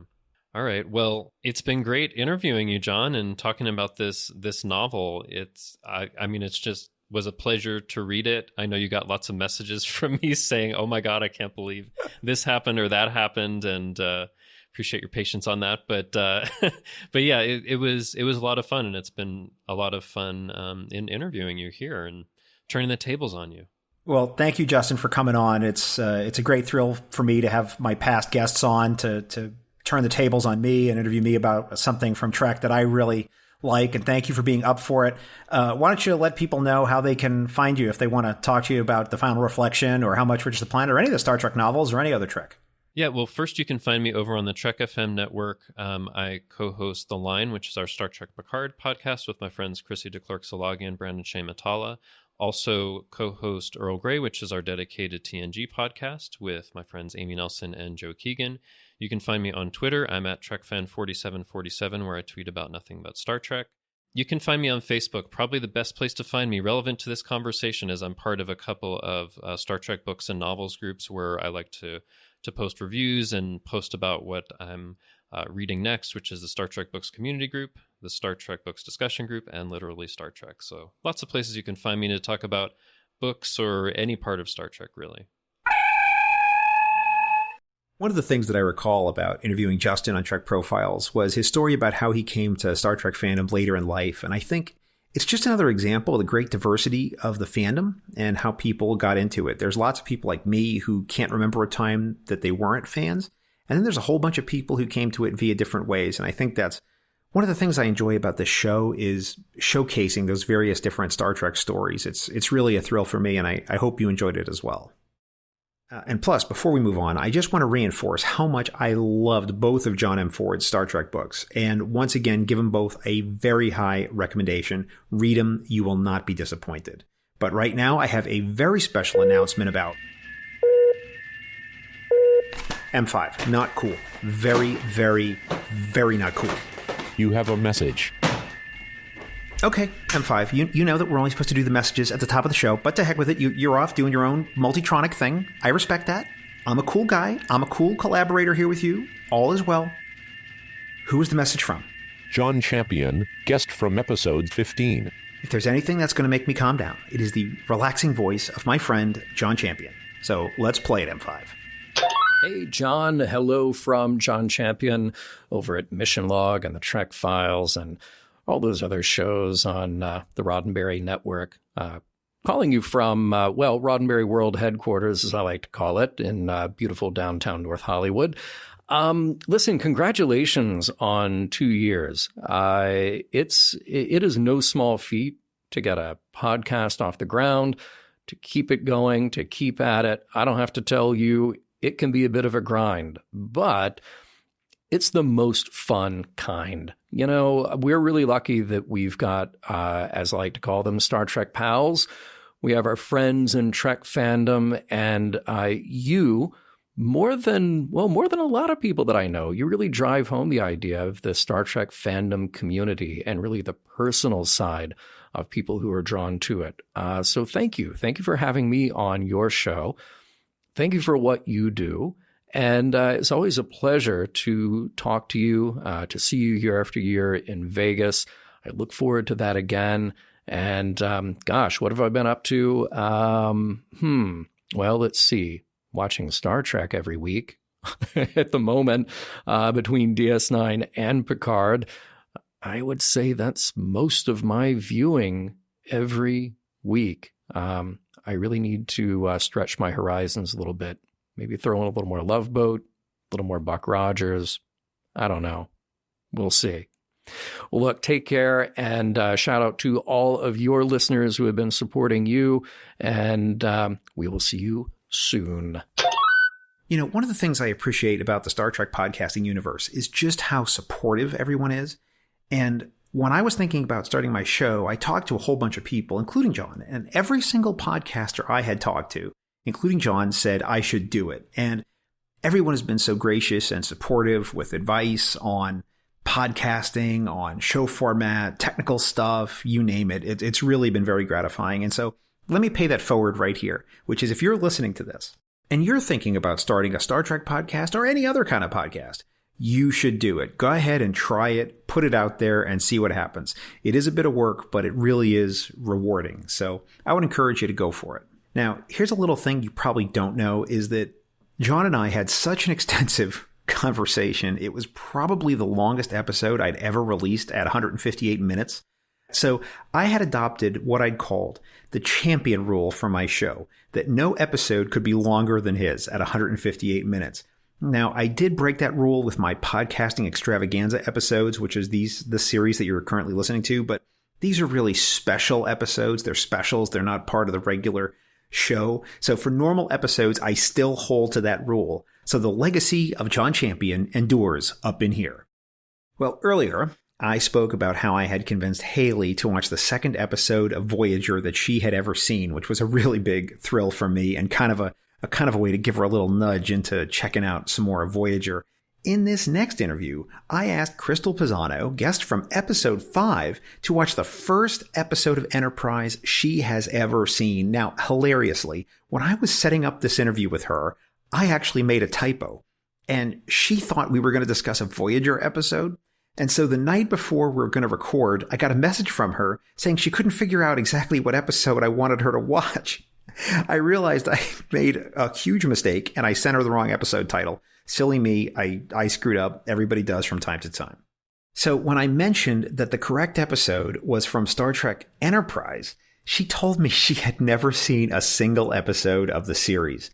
But being a trooper, she committed to not only watching the episode I wanted to discuss, but to watching the entire series up to that point. I tried to convince her that this was entirely not necessary, but she wanted to do it anyway. Now, that is commitment, ladies and gentlemen. And in one of the bonus clips at the end of the episode, you can actually hear Crystal and I talking about this. It's kind of a panic. So I am very grateful to Crystal, not only for being a generally fantastic human being, but also for going the extra warp factor to get caught up on Enterprise so she could be a solid interviewer for this segment with me. So let's check it out. M5, roll it.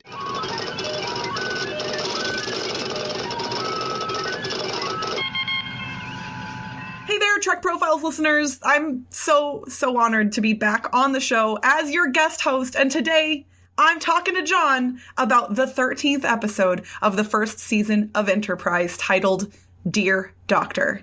I apologize. I could use a little bit of a doctor right now. My voice is a little bit off, so I've got that sexy rasp going on, but that's not going to stop us from talking about Dear Doctor. Enterprise is one of the Trek shows that I know truly the least about. So I am very excited to hear John's thoughts on this episode and the moral dilemmas that it presents.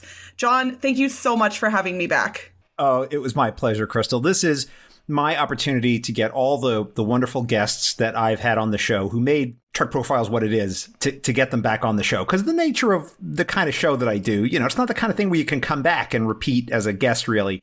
And so when I landed on this idea with some other prior guests' suggestions of actually having y'all interview me, I thought this would be perfect. So it gives me an opportunity to spread the nerve and to once again podcast with you on my show, which made me so happy. How could I not do it? I love it. I can't believe I was way back on episode 5, which is just crazy that it was so long ago now. I know. We probably recorded that episode about 2 years ago. Yeah, that sounds about right. It was right after STLV in 2018, I think. Oh, wow. So there you go. Who knew, man? First of all, I can't believe that anybody actually listens to this. And second, I can't believe that people still want to get on the show. And I appreciate especially the guests who came on very early, like yourself, taking a shot with me and coming on the show. It meant so much. And it still means so much. So thank you for that. You're a lovely human, and so I think there was no risk involved for me. Getting to speak with you about both of our favorite things, Star Trek, was, there's no risk for me there at all. Oh, thank you, Crystal. You're making me blush. So, they can't see on the video. Oh, yeah, no, definitely all red, totally. So the episode for today, Dear Doctor, for those listeners who are not familiar or do not remember exactly what it is about, involves our lovely Enterprise encountering a ship adrift out in space, finding a couple of people on it who are very, very ill. They find out that these people, known as the Valakians, are suffering from an illness that has plagued the entire population of their species on their planet. They travel there and attempt to find a cure, and Dr. Phlox, he struggles with whether he should help them or not. Captain Archer is also put to the test in whether he wants to help these people who now seemingly are going to go extinct if the Enterprise crew does not intervene, which that's a pretty heavy decision for this crew to be making early on in its deep space journey. Crystal, one of the things that I love the most about Star Trek, and also the thing that I dislike the most about Star Trek, is when they adhere or fail to adhere to the premise of their own show. So I think one of the criticisms you can make of Voyager is, it has this wonderful premise that they're out in the Delta Quadrant and they're all alone out there, but yet, the ship is magically repaired. The Delta Flyer blows up, and in the very next episode they have another one, and they're failing to take the premise of the episode seriously in a way, their own show. Whereas this episode of Enterprise was taking the premise of their own show incredibly seriously, in that, we don't have a Federation. They're out there in space encountering these different species, different races, different kinds of problems, and they really don't have a guidebook. They really don't have, an established precedent of what to do and how to do it and, what are the correct actions to take. They really have to feel their way through the situations that they're in. And it was very seriously handled in this episode. They took the premise very seriously, which I just want to say, I was mentioning Voyager earlier. There are some episodes of Voyager where they do that as well, but I was just using that as a point of comparison. And I really enjoyed that. And also the second pillar for this episode that it stands on for me is that it has a very serious philosophical examination of what's right and wrong, which is one of the things I really enjoy in Star Trek. It's one of the things I watch the show for. And anytime we can have the characters take that seriously and really dig into something like that, I am there for it. I'm much more into that than I am the pew-pew space battle stuff, for sure. And I would say this episode does something a little different than some Star Trek episodes in that the plot is often advanced not by the conversations between people on the ship, but by the audio letter that Phlox is writing to his friend I wrote this in the down. exchange program. Yes, in the interspecies medical exchange program. That's right. Jeremy Lucas. And I think that that's an interesting way. It's narration, but it feels more genuine than pure voiceover would, I think, in an episode like this. Yeah, like the captain's log sort of thing. But it ties in nicely with, some prior stuff. I mean, we have the same thing in Data's Day from TNG, when you have Data, writing a letter to Bruce Maddox and explaining what's gone on that day and sort of the details of his life. And I think it gives it's a nice way in TV of bringing the interior life of the characters to the screen in a way that you sometimes don't get. I don't know if you were ever into Game of Thrones and all of that, but okay, I see you nodding. Oh, yeah. So, yeah. I mean, until the very end, when a lot of us, fell off the tracks. But yeah, Tom, right there with you, sister. Preach it. But I'd read the books before it had gone on the air. So, and I mean immediately before it had gone on the air. And the thing about the books is that they're all told from each character's perspective.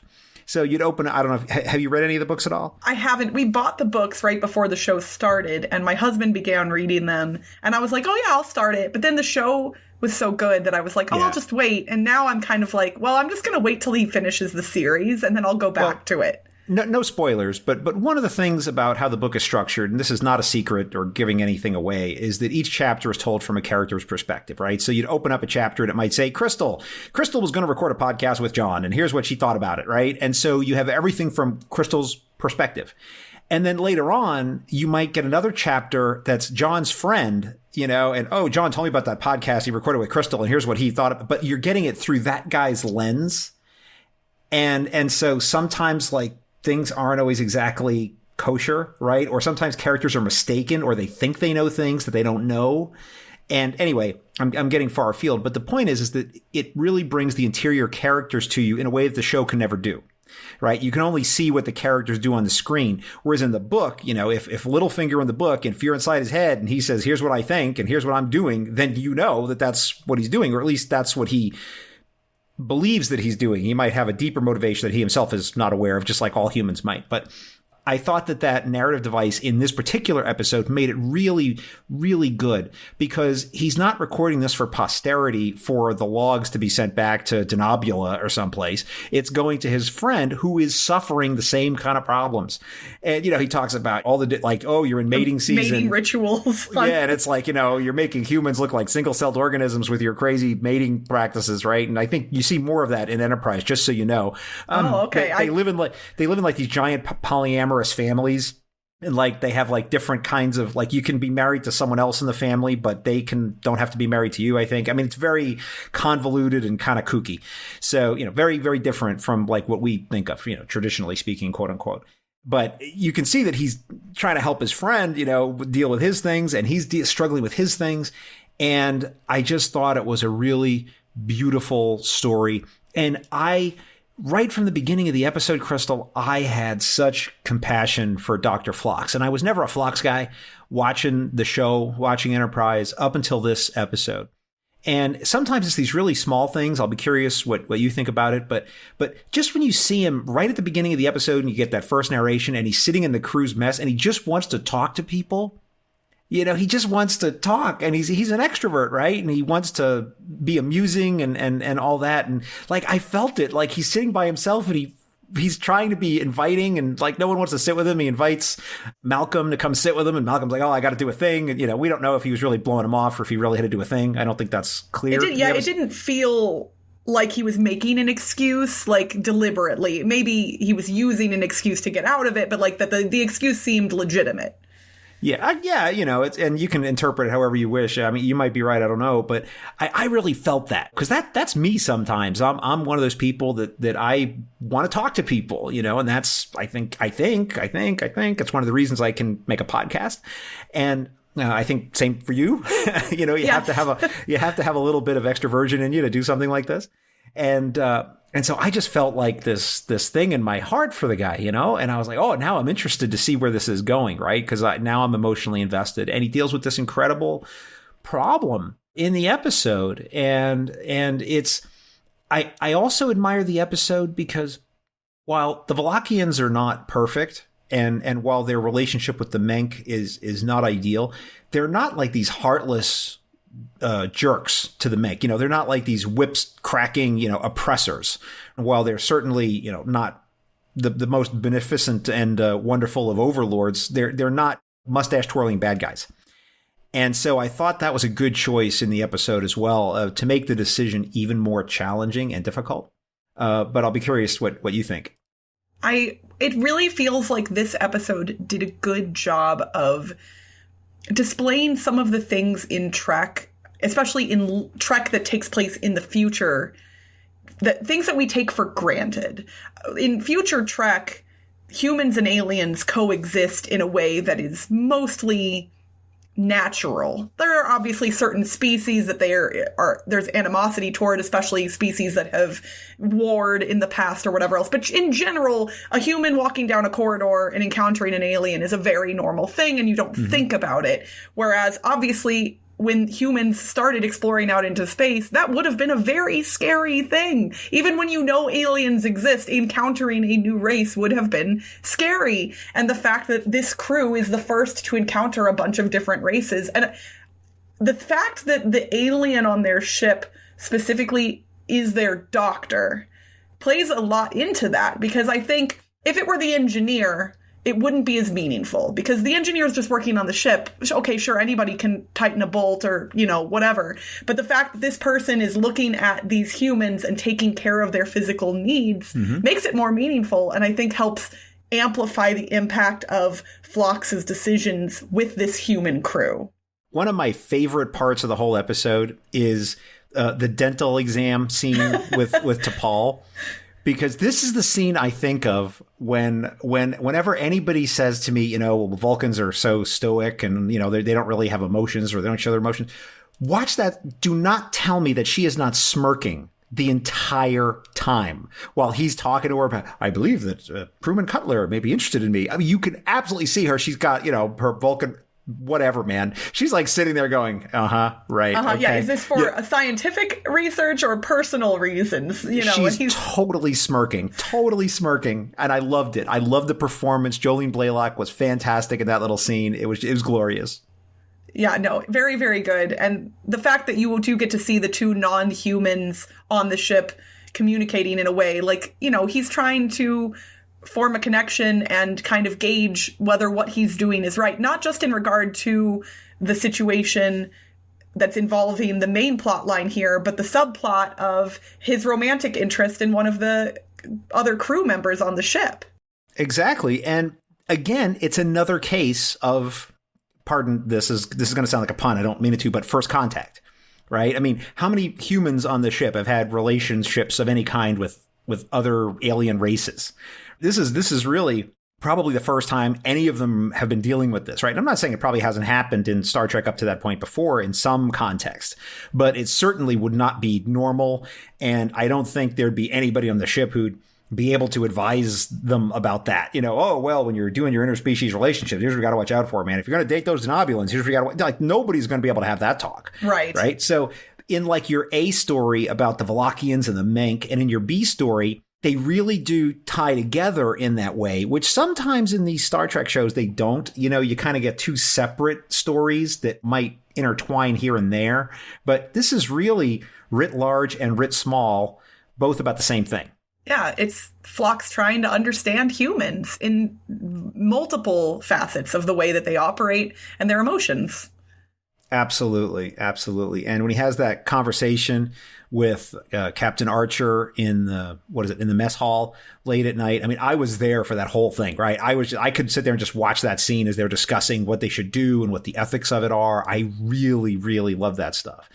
And I just thought it was really kind of classic Trek in that you have this morality play built into the episode, and different people could watch it and come to different conclusions. I think it's okay to watch the episode and say, if I was Archer, I'd have given him the stuff. Because remember, we know that like eventually they have this prime directive and there's this rule against it, but he didn't have to do that. He could have made another decision if he'd wanted to. And I think it's okay to give yourself the space to say that when you watch it. And I think it makes the episode even more exciting because you don't know what's going to happen. So I think that's great, especially for first-time viewers. For sure. And that honestly, I didn't know what Archer was going to do when I was watching it. You know, I could have seen it going either way because neither would break the conventions that other Trek has set up. Although I will admit, it did feel a little bit too on the nose when Archer was giving the speech and he was like, you know, until they write that future directive. Oh, I was God. like, we already knew what you were talking about, man. You don't have to word it quite so clearly. Go ahead. No, I like that they referenced the thing that would make sense to reference, but they did just it was a bit too on the nose for me. Yeah, I get it. The point of what he was saying was right on, but man, they really needed to rewrite the words there, right? And just say, look, someday we're going to figure this out and they're going to give us rules on what we're allowed to do up here. But instead it was sort of this awkward, someday we'll have like a set of prime rules, like directives, and these directives, which shall be very prime, and I'm like, oh my God, stop talking. Stop these words. And then he looks into the camera and he's like, hot tub time machine.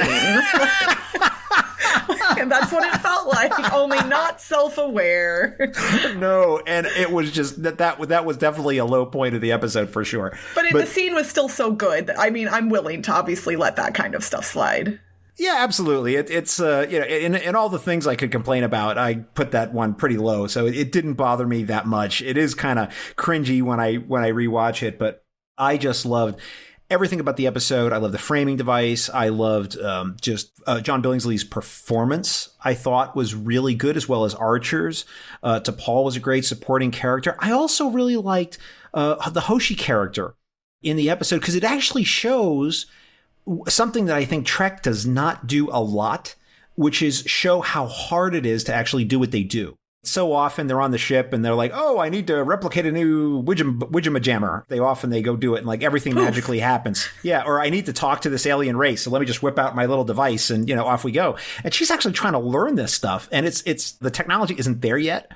And so it gives me all this respect for like, man, every time you watch TNG or you watch Deep Space Nine or Voyager or any of those shows, you know, they are standing on the shoulders of giants, right? As I think it was Newton who said that. And because there were people in Enterprise era who had to go out and actually figure this stuff out. And they didn't have all the tools. They were crossing the Atlantic Ocean with nothing but a sextant and a telescope. And nowadays we have GPS. And so you have to acknowledge that they're really showing us the challenge of the history that got us to where we're going, which I thought was the whole promise of the Enterprise series. That's the premise of the show. And so it's baked into multiple levels of this episode, which is why I think it is an absolute gem. And not only that, I think it is far better than any season 1 episode because typically a lot of season 1 episodes are not so great in a lot of Star Trek. And this one really just knocked it out of the park for me. And I have not seen most of Enterprise since original broadcast. Oh, wow. And there were 2 episodes that I remember as clear as day. This one and another one called Carbon Creek, which is a standalone episode, by the way. And even if you just want an episode of Enterprise just to watch, you can literally just watch that one. It's like this one, and that you don't have to know. There's no continuity. It doesn't give anything away.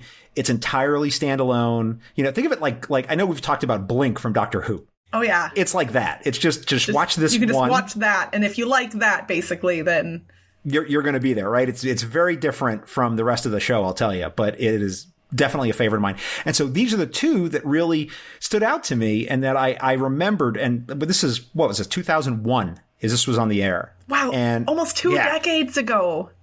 Can you imagine, right? I can't. It's these 2, yeah. Well, you know what's really amazing, Crystal, when you think about it? Enterprise came on the air right after September 11th.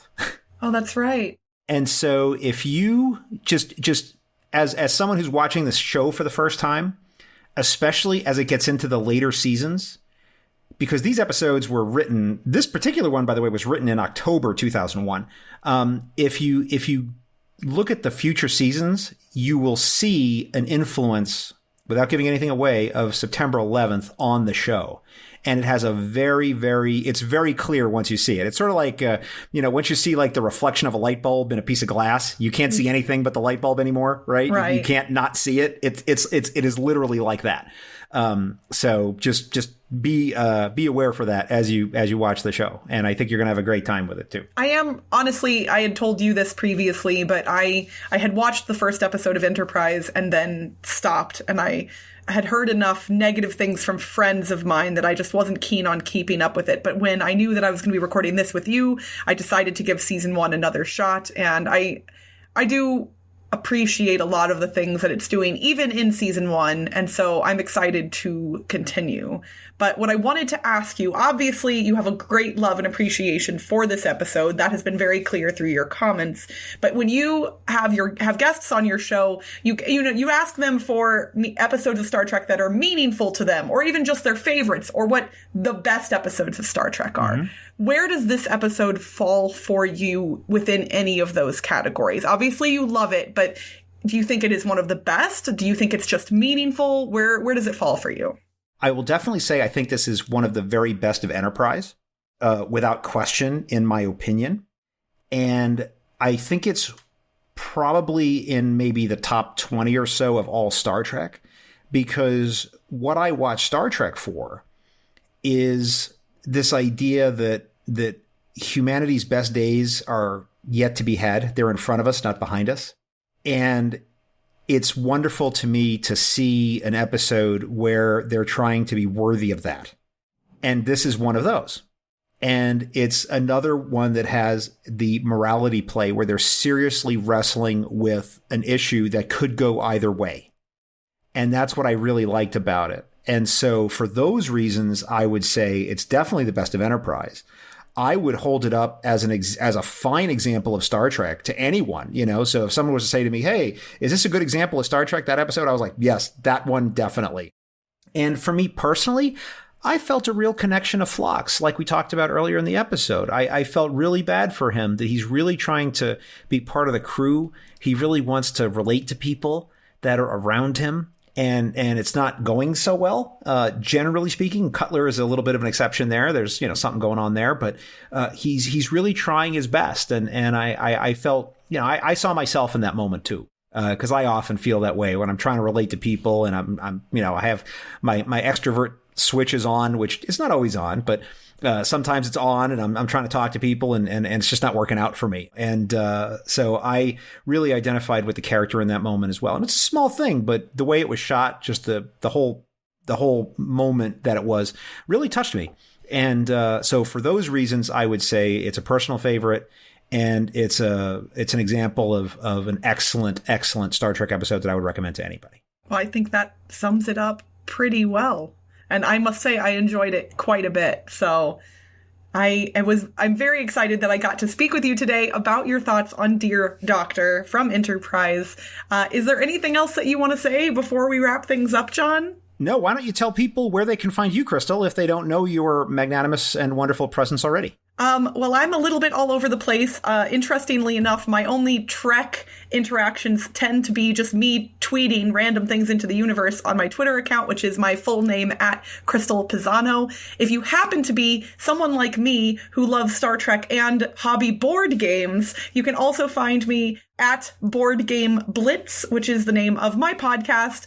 We release episodes every 2 weeks, and we actually, here in just a week and a half from the time of this recording, are releasing our 100th episode, and I am really, really excited about it. So maybe by the time this comes out, or around the same time, that will be available. It will be different from our normal format, but it will be a lot of fun, and I think even if you don't like hobby board games, that episode would be one that would be very fun to listen to. So feel free to look up Board Game Blitz on any of your podcast providers: Spotify, Stitcher, iTunes, iHeartRadio, all of the usual places.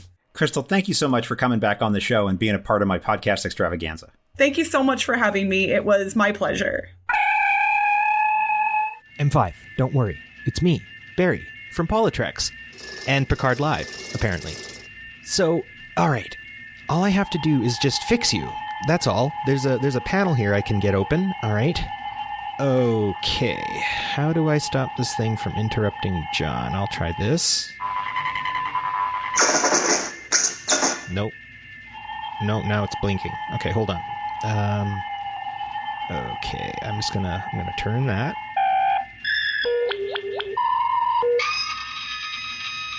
And There. Oh, something's happening.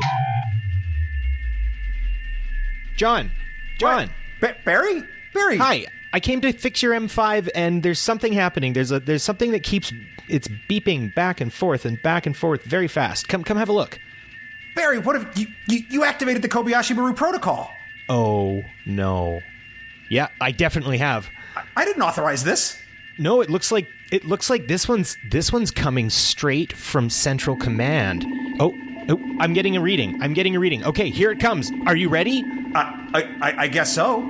Instant Kobayashi Maru. Here we go. 5 questions, rapid fire. For every meal for the rest of your life, what do you pick? Food made by Neelix or Borg assimilation nutrients? Neelix is awesome. Always the Neelix. Which universe would you, as a Starfleet officer, rather be stuck in? The TOS version of the Mirror Universe or the Discovery version of the Mirror Universe? TOS, all the way. Without knowing the outcome, which time loop would you rather be stuck in? The TNG Enterprise time loop from Cause and Effect or the Discovery time loop created by Harry Mudd? Ooh, Harry Mudd. If there was no escape, which lifetime would you rather live? Kirk's in City on the Edge of Forever or Sisko in Far Beyond the Stars? Ooh, that is a deeply insidious question. I would have to say Kirk and TOS. If you had no alliance and were approached with the following propositions, which would you choose? A completely secret mission from Section 31 or a Tal Shiar mission which the agent insists is for a good cause?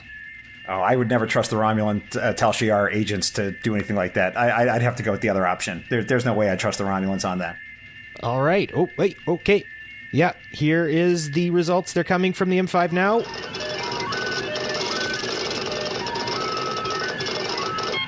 Oh, wow. You've passed. I passed? Yeah, Hey! You passed the no-win scenario. The good part as well, I just have to say about the lifetime you would rather live. The good part about City on the Edge of Forever and Far Beyond the Stars is I think it's the same backlot. I think you're exactly right. Yeah. Those two fighters are still fighting with the posters in the background, right? I think they're like the same guys in both timelines. Exactly. And I do have to say as well that the Central Command officer who did that was actually a Lieutenant Junior Grade Shashank Varu who made those. So we have to say some amazing thanks to the young lad and his amazing abilities to give you questions that even had me scratching my head a bit. So Shashank wrote those? That's amazing.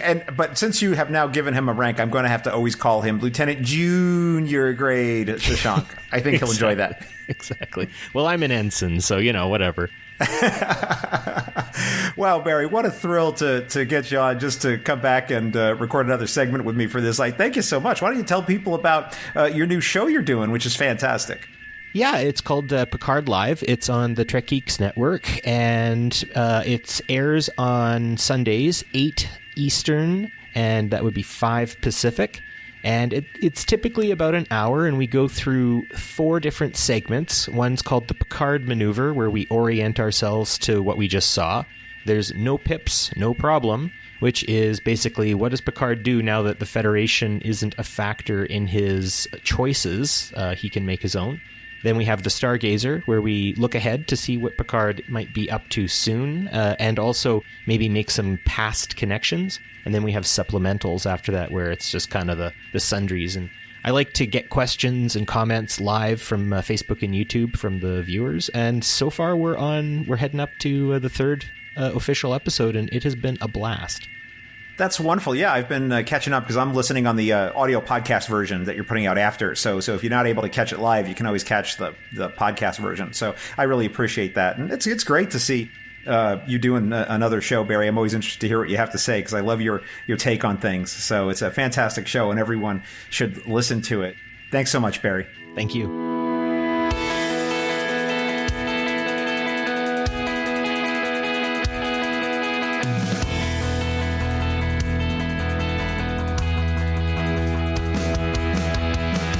So here ends this installment of the Trek Profiles podcast and my Podcasting Extravaganza 3-part series. I'd like to thank my special guest hosts on this one, Barry DeFord, Haley Stoddard, Justin Ozer, and Crystal Pisano. Also, my thanks to Dr. Aaron MacDonald and John Champion for their messages of Trek love. But before we offer a Trek quote to close this episode, I'd like to remind you that you may send us your thoughtful critiques of the podcast, your top 10 reasons why the M5 is a much better host than me, or recordings of yourself singing arias from Caecilian opera to feedback at TrekProfiles.com or on Facebook or Twitter at TrekProfiles. Anything you send us may be used in the show, or it may be given away as a booby prize in a Stratagema tournament. This time, I leave you with a quote from 7 of 9, who in the episode The Omega Directive said, quote, "I am no longer Borg, but I still need to understand that perfection. Without it, my existence will never be complete." Close quote. Thanks for listening, and live long and prosper.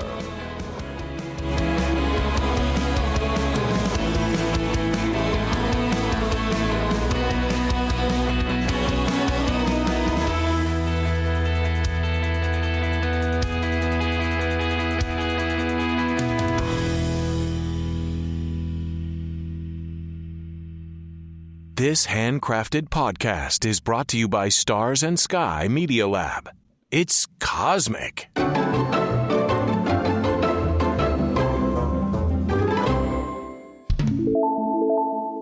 going to ask you first, why the Omega Drive? The Omega Drive? Yeah. The Omega Directive. Oh, sorry. One more time. I need to ask you.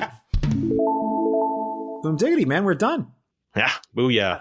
I thought that was beautiful. That was so much fun. Oh, man. we kind of went all over the place. So I have there's this janitor at my school who is extremely devoutly Mennonite. And she relates everything back to the Bible. And I was raised Roman Catholic, and I've taken several theology courses, and I have my own kind of take on Christianity itself. And I engage with students on that sort of stuff. But I've always tried to keep a pretty solid biblical knowledge. And that Saul of Tarsus reference, the idea that she does sort of have this transcendent experience looking at a representation of what her God would be. Yeah, you hit that right on the head. Thanks, Saul has this moment, and it completely changes him for eternity. So I'm actually going to talk to her name's Joan. I might talk to her a little bit about this, because she does sort of engage in modern stuff and has Netflix and whatnot. And I might ask her. Does she watch Star Trek? She has watched the original series, but I don't know if she's gotten into season 4 of Voyager yet. But you don't get your fish without your hook in the water, right? I don't know if I don't know if I would start somebody off with the Omega Directive. I feel like you need to know a little bit about 7 to get into that, to really appreciate it. Yeah. Right. You need to know what a nasty piece of work Saul of Tarsus was. Well, 7 was a pretty nasty piece of work too, by being part of the Borg. So yeah. But you have to know about that, right? To really appreciate the Omega Directive, I think. Yeah. In a pretty good way. If you haven't seen Carnival Row on Amazon Prime, I don't know if you have access to that up there. I do. You should check that show out, man. Carnival Row. It's 8 hours. It's only 8 episodes, so it's 8 hours. It is so good. Cool. Yeah, it is so good. You I think would like it because there's a lot of political and economic stuff, and it's there's sort of a murder mystery story at the heart of it, which is basically what the show's about. Mm-hmm. But it's not about that. It's about this other stuff. It takes place in sort of it's not our world. It's very analogous, and it's like a steampunk sort of Victorian era world. Cool. And the conceit of the show is that there's sort of 2 main continents on this planet. And the other planet has fae. The other continent has these fae characters like pixies and pucks and all these like mythical sort of like what we consider mythical creatures. Mm-hmm. And they evolved separately on the same planet.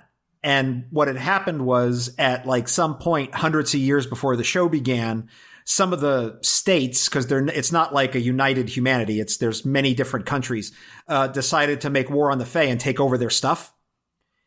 And some of the states were on the side of the Fae and some were not. And the show takes place in in a Victorian sort of one of the societies of men that was on their side. And then when things started to go badly, they pulled out and the Fae were pretty much taken over. Wow. And there's like a whole underclass of these Fae that are living in this Victorian era as like, there's a huge analogy to like the immigration crisis in the United States. Mm-hmm. You know, they're coming here, they're taking our jobs, they're working all these things. You know, they're not good people. You know, we should have Burgish jobs for Burgishmen. You know, which is their sort of thing. They have this Christian religion, which is, it's not really Christian, but it's an analogous sort of thing. Yeah. They call it the religion of the martyr. And their big symbol is a hanged man. Yeah. You know, Bonk. yeah, it's a little too much on the nose, right?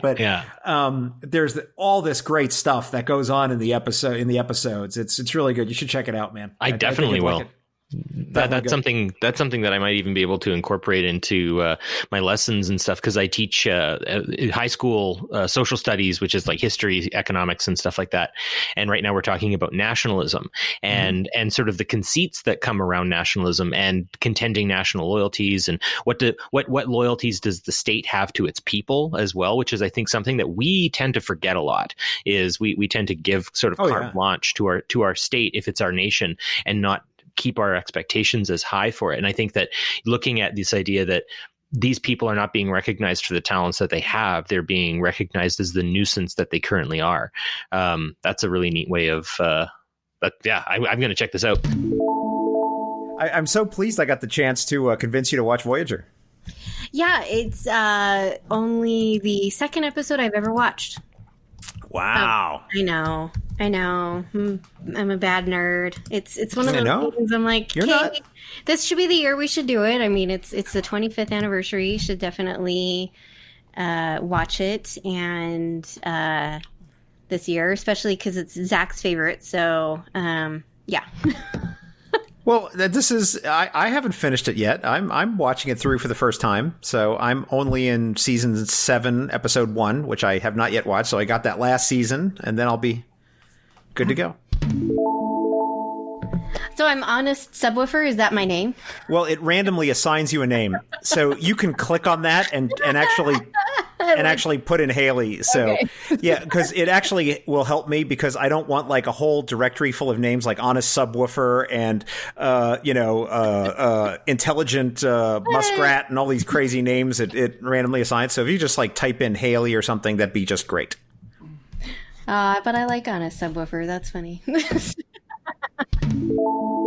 Grooviness. Well, anyway, I feel lucky that, first of all, you're getting the chance to come back and talk with me, and second, that I got the chance to make you watch some Voyager. So I'm doubly lucky. Yes. Well, and I'm glad that you asked. It was very kind of you. We only get to see each other in Vegas otherwise. And other than this, I think this is the second time we've actually podcasted together. So. That's right. Yeah. So, no, it's great. And yeah, it's second episode of Voyager that I've ever watched. So what was the first episode you watched? Oh gosh. It's the one with, it's essentially about Beowulf. I'm really bad at episode titles. The doctor, or Chakotay, I can't. Chakotay, nope. yeah. Chakotay, yeah, and it's essentially the Beowulf story. They go and Zach's gonna look because he's like, I should know this, and you've got the like, I just don't know. And it was a while ago because I did it for doesn't matter. Thad's podcast. He asked me to join on, and yeah, Delta Flyer, exactly. That's right. And, so we can tell him that I am wearing his Delta Flyer shirt as we're recording this podcast. What? Oh, Heroes and Demons. That's the episode. That is the first episode I ever watched of Voyager. It is a good one to watch. It was enjoyable. I enjoyed it. So yeah, it's a good Doctor episode too. Yes. So lots of EMH up in here today. Exactly. I'm inviting specifically people who'd been on the show to come. None of other people said yes.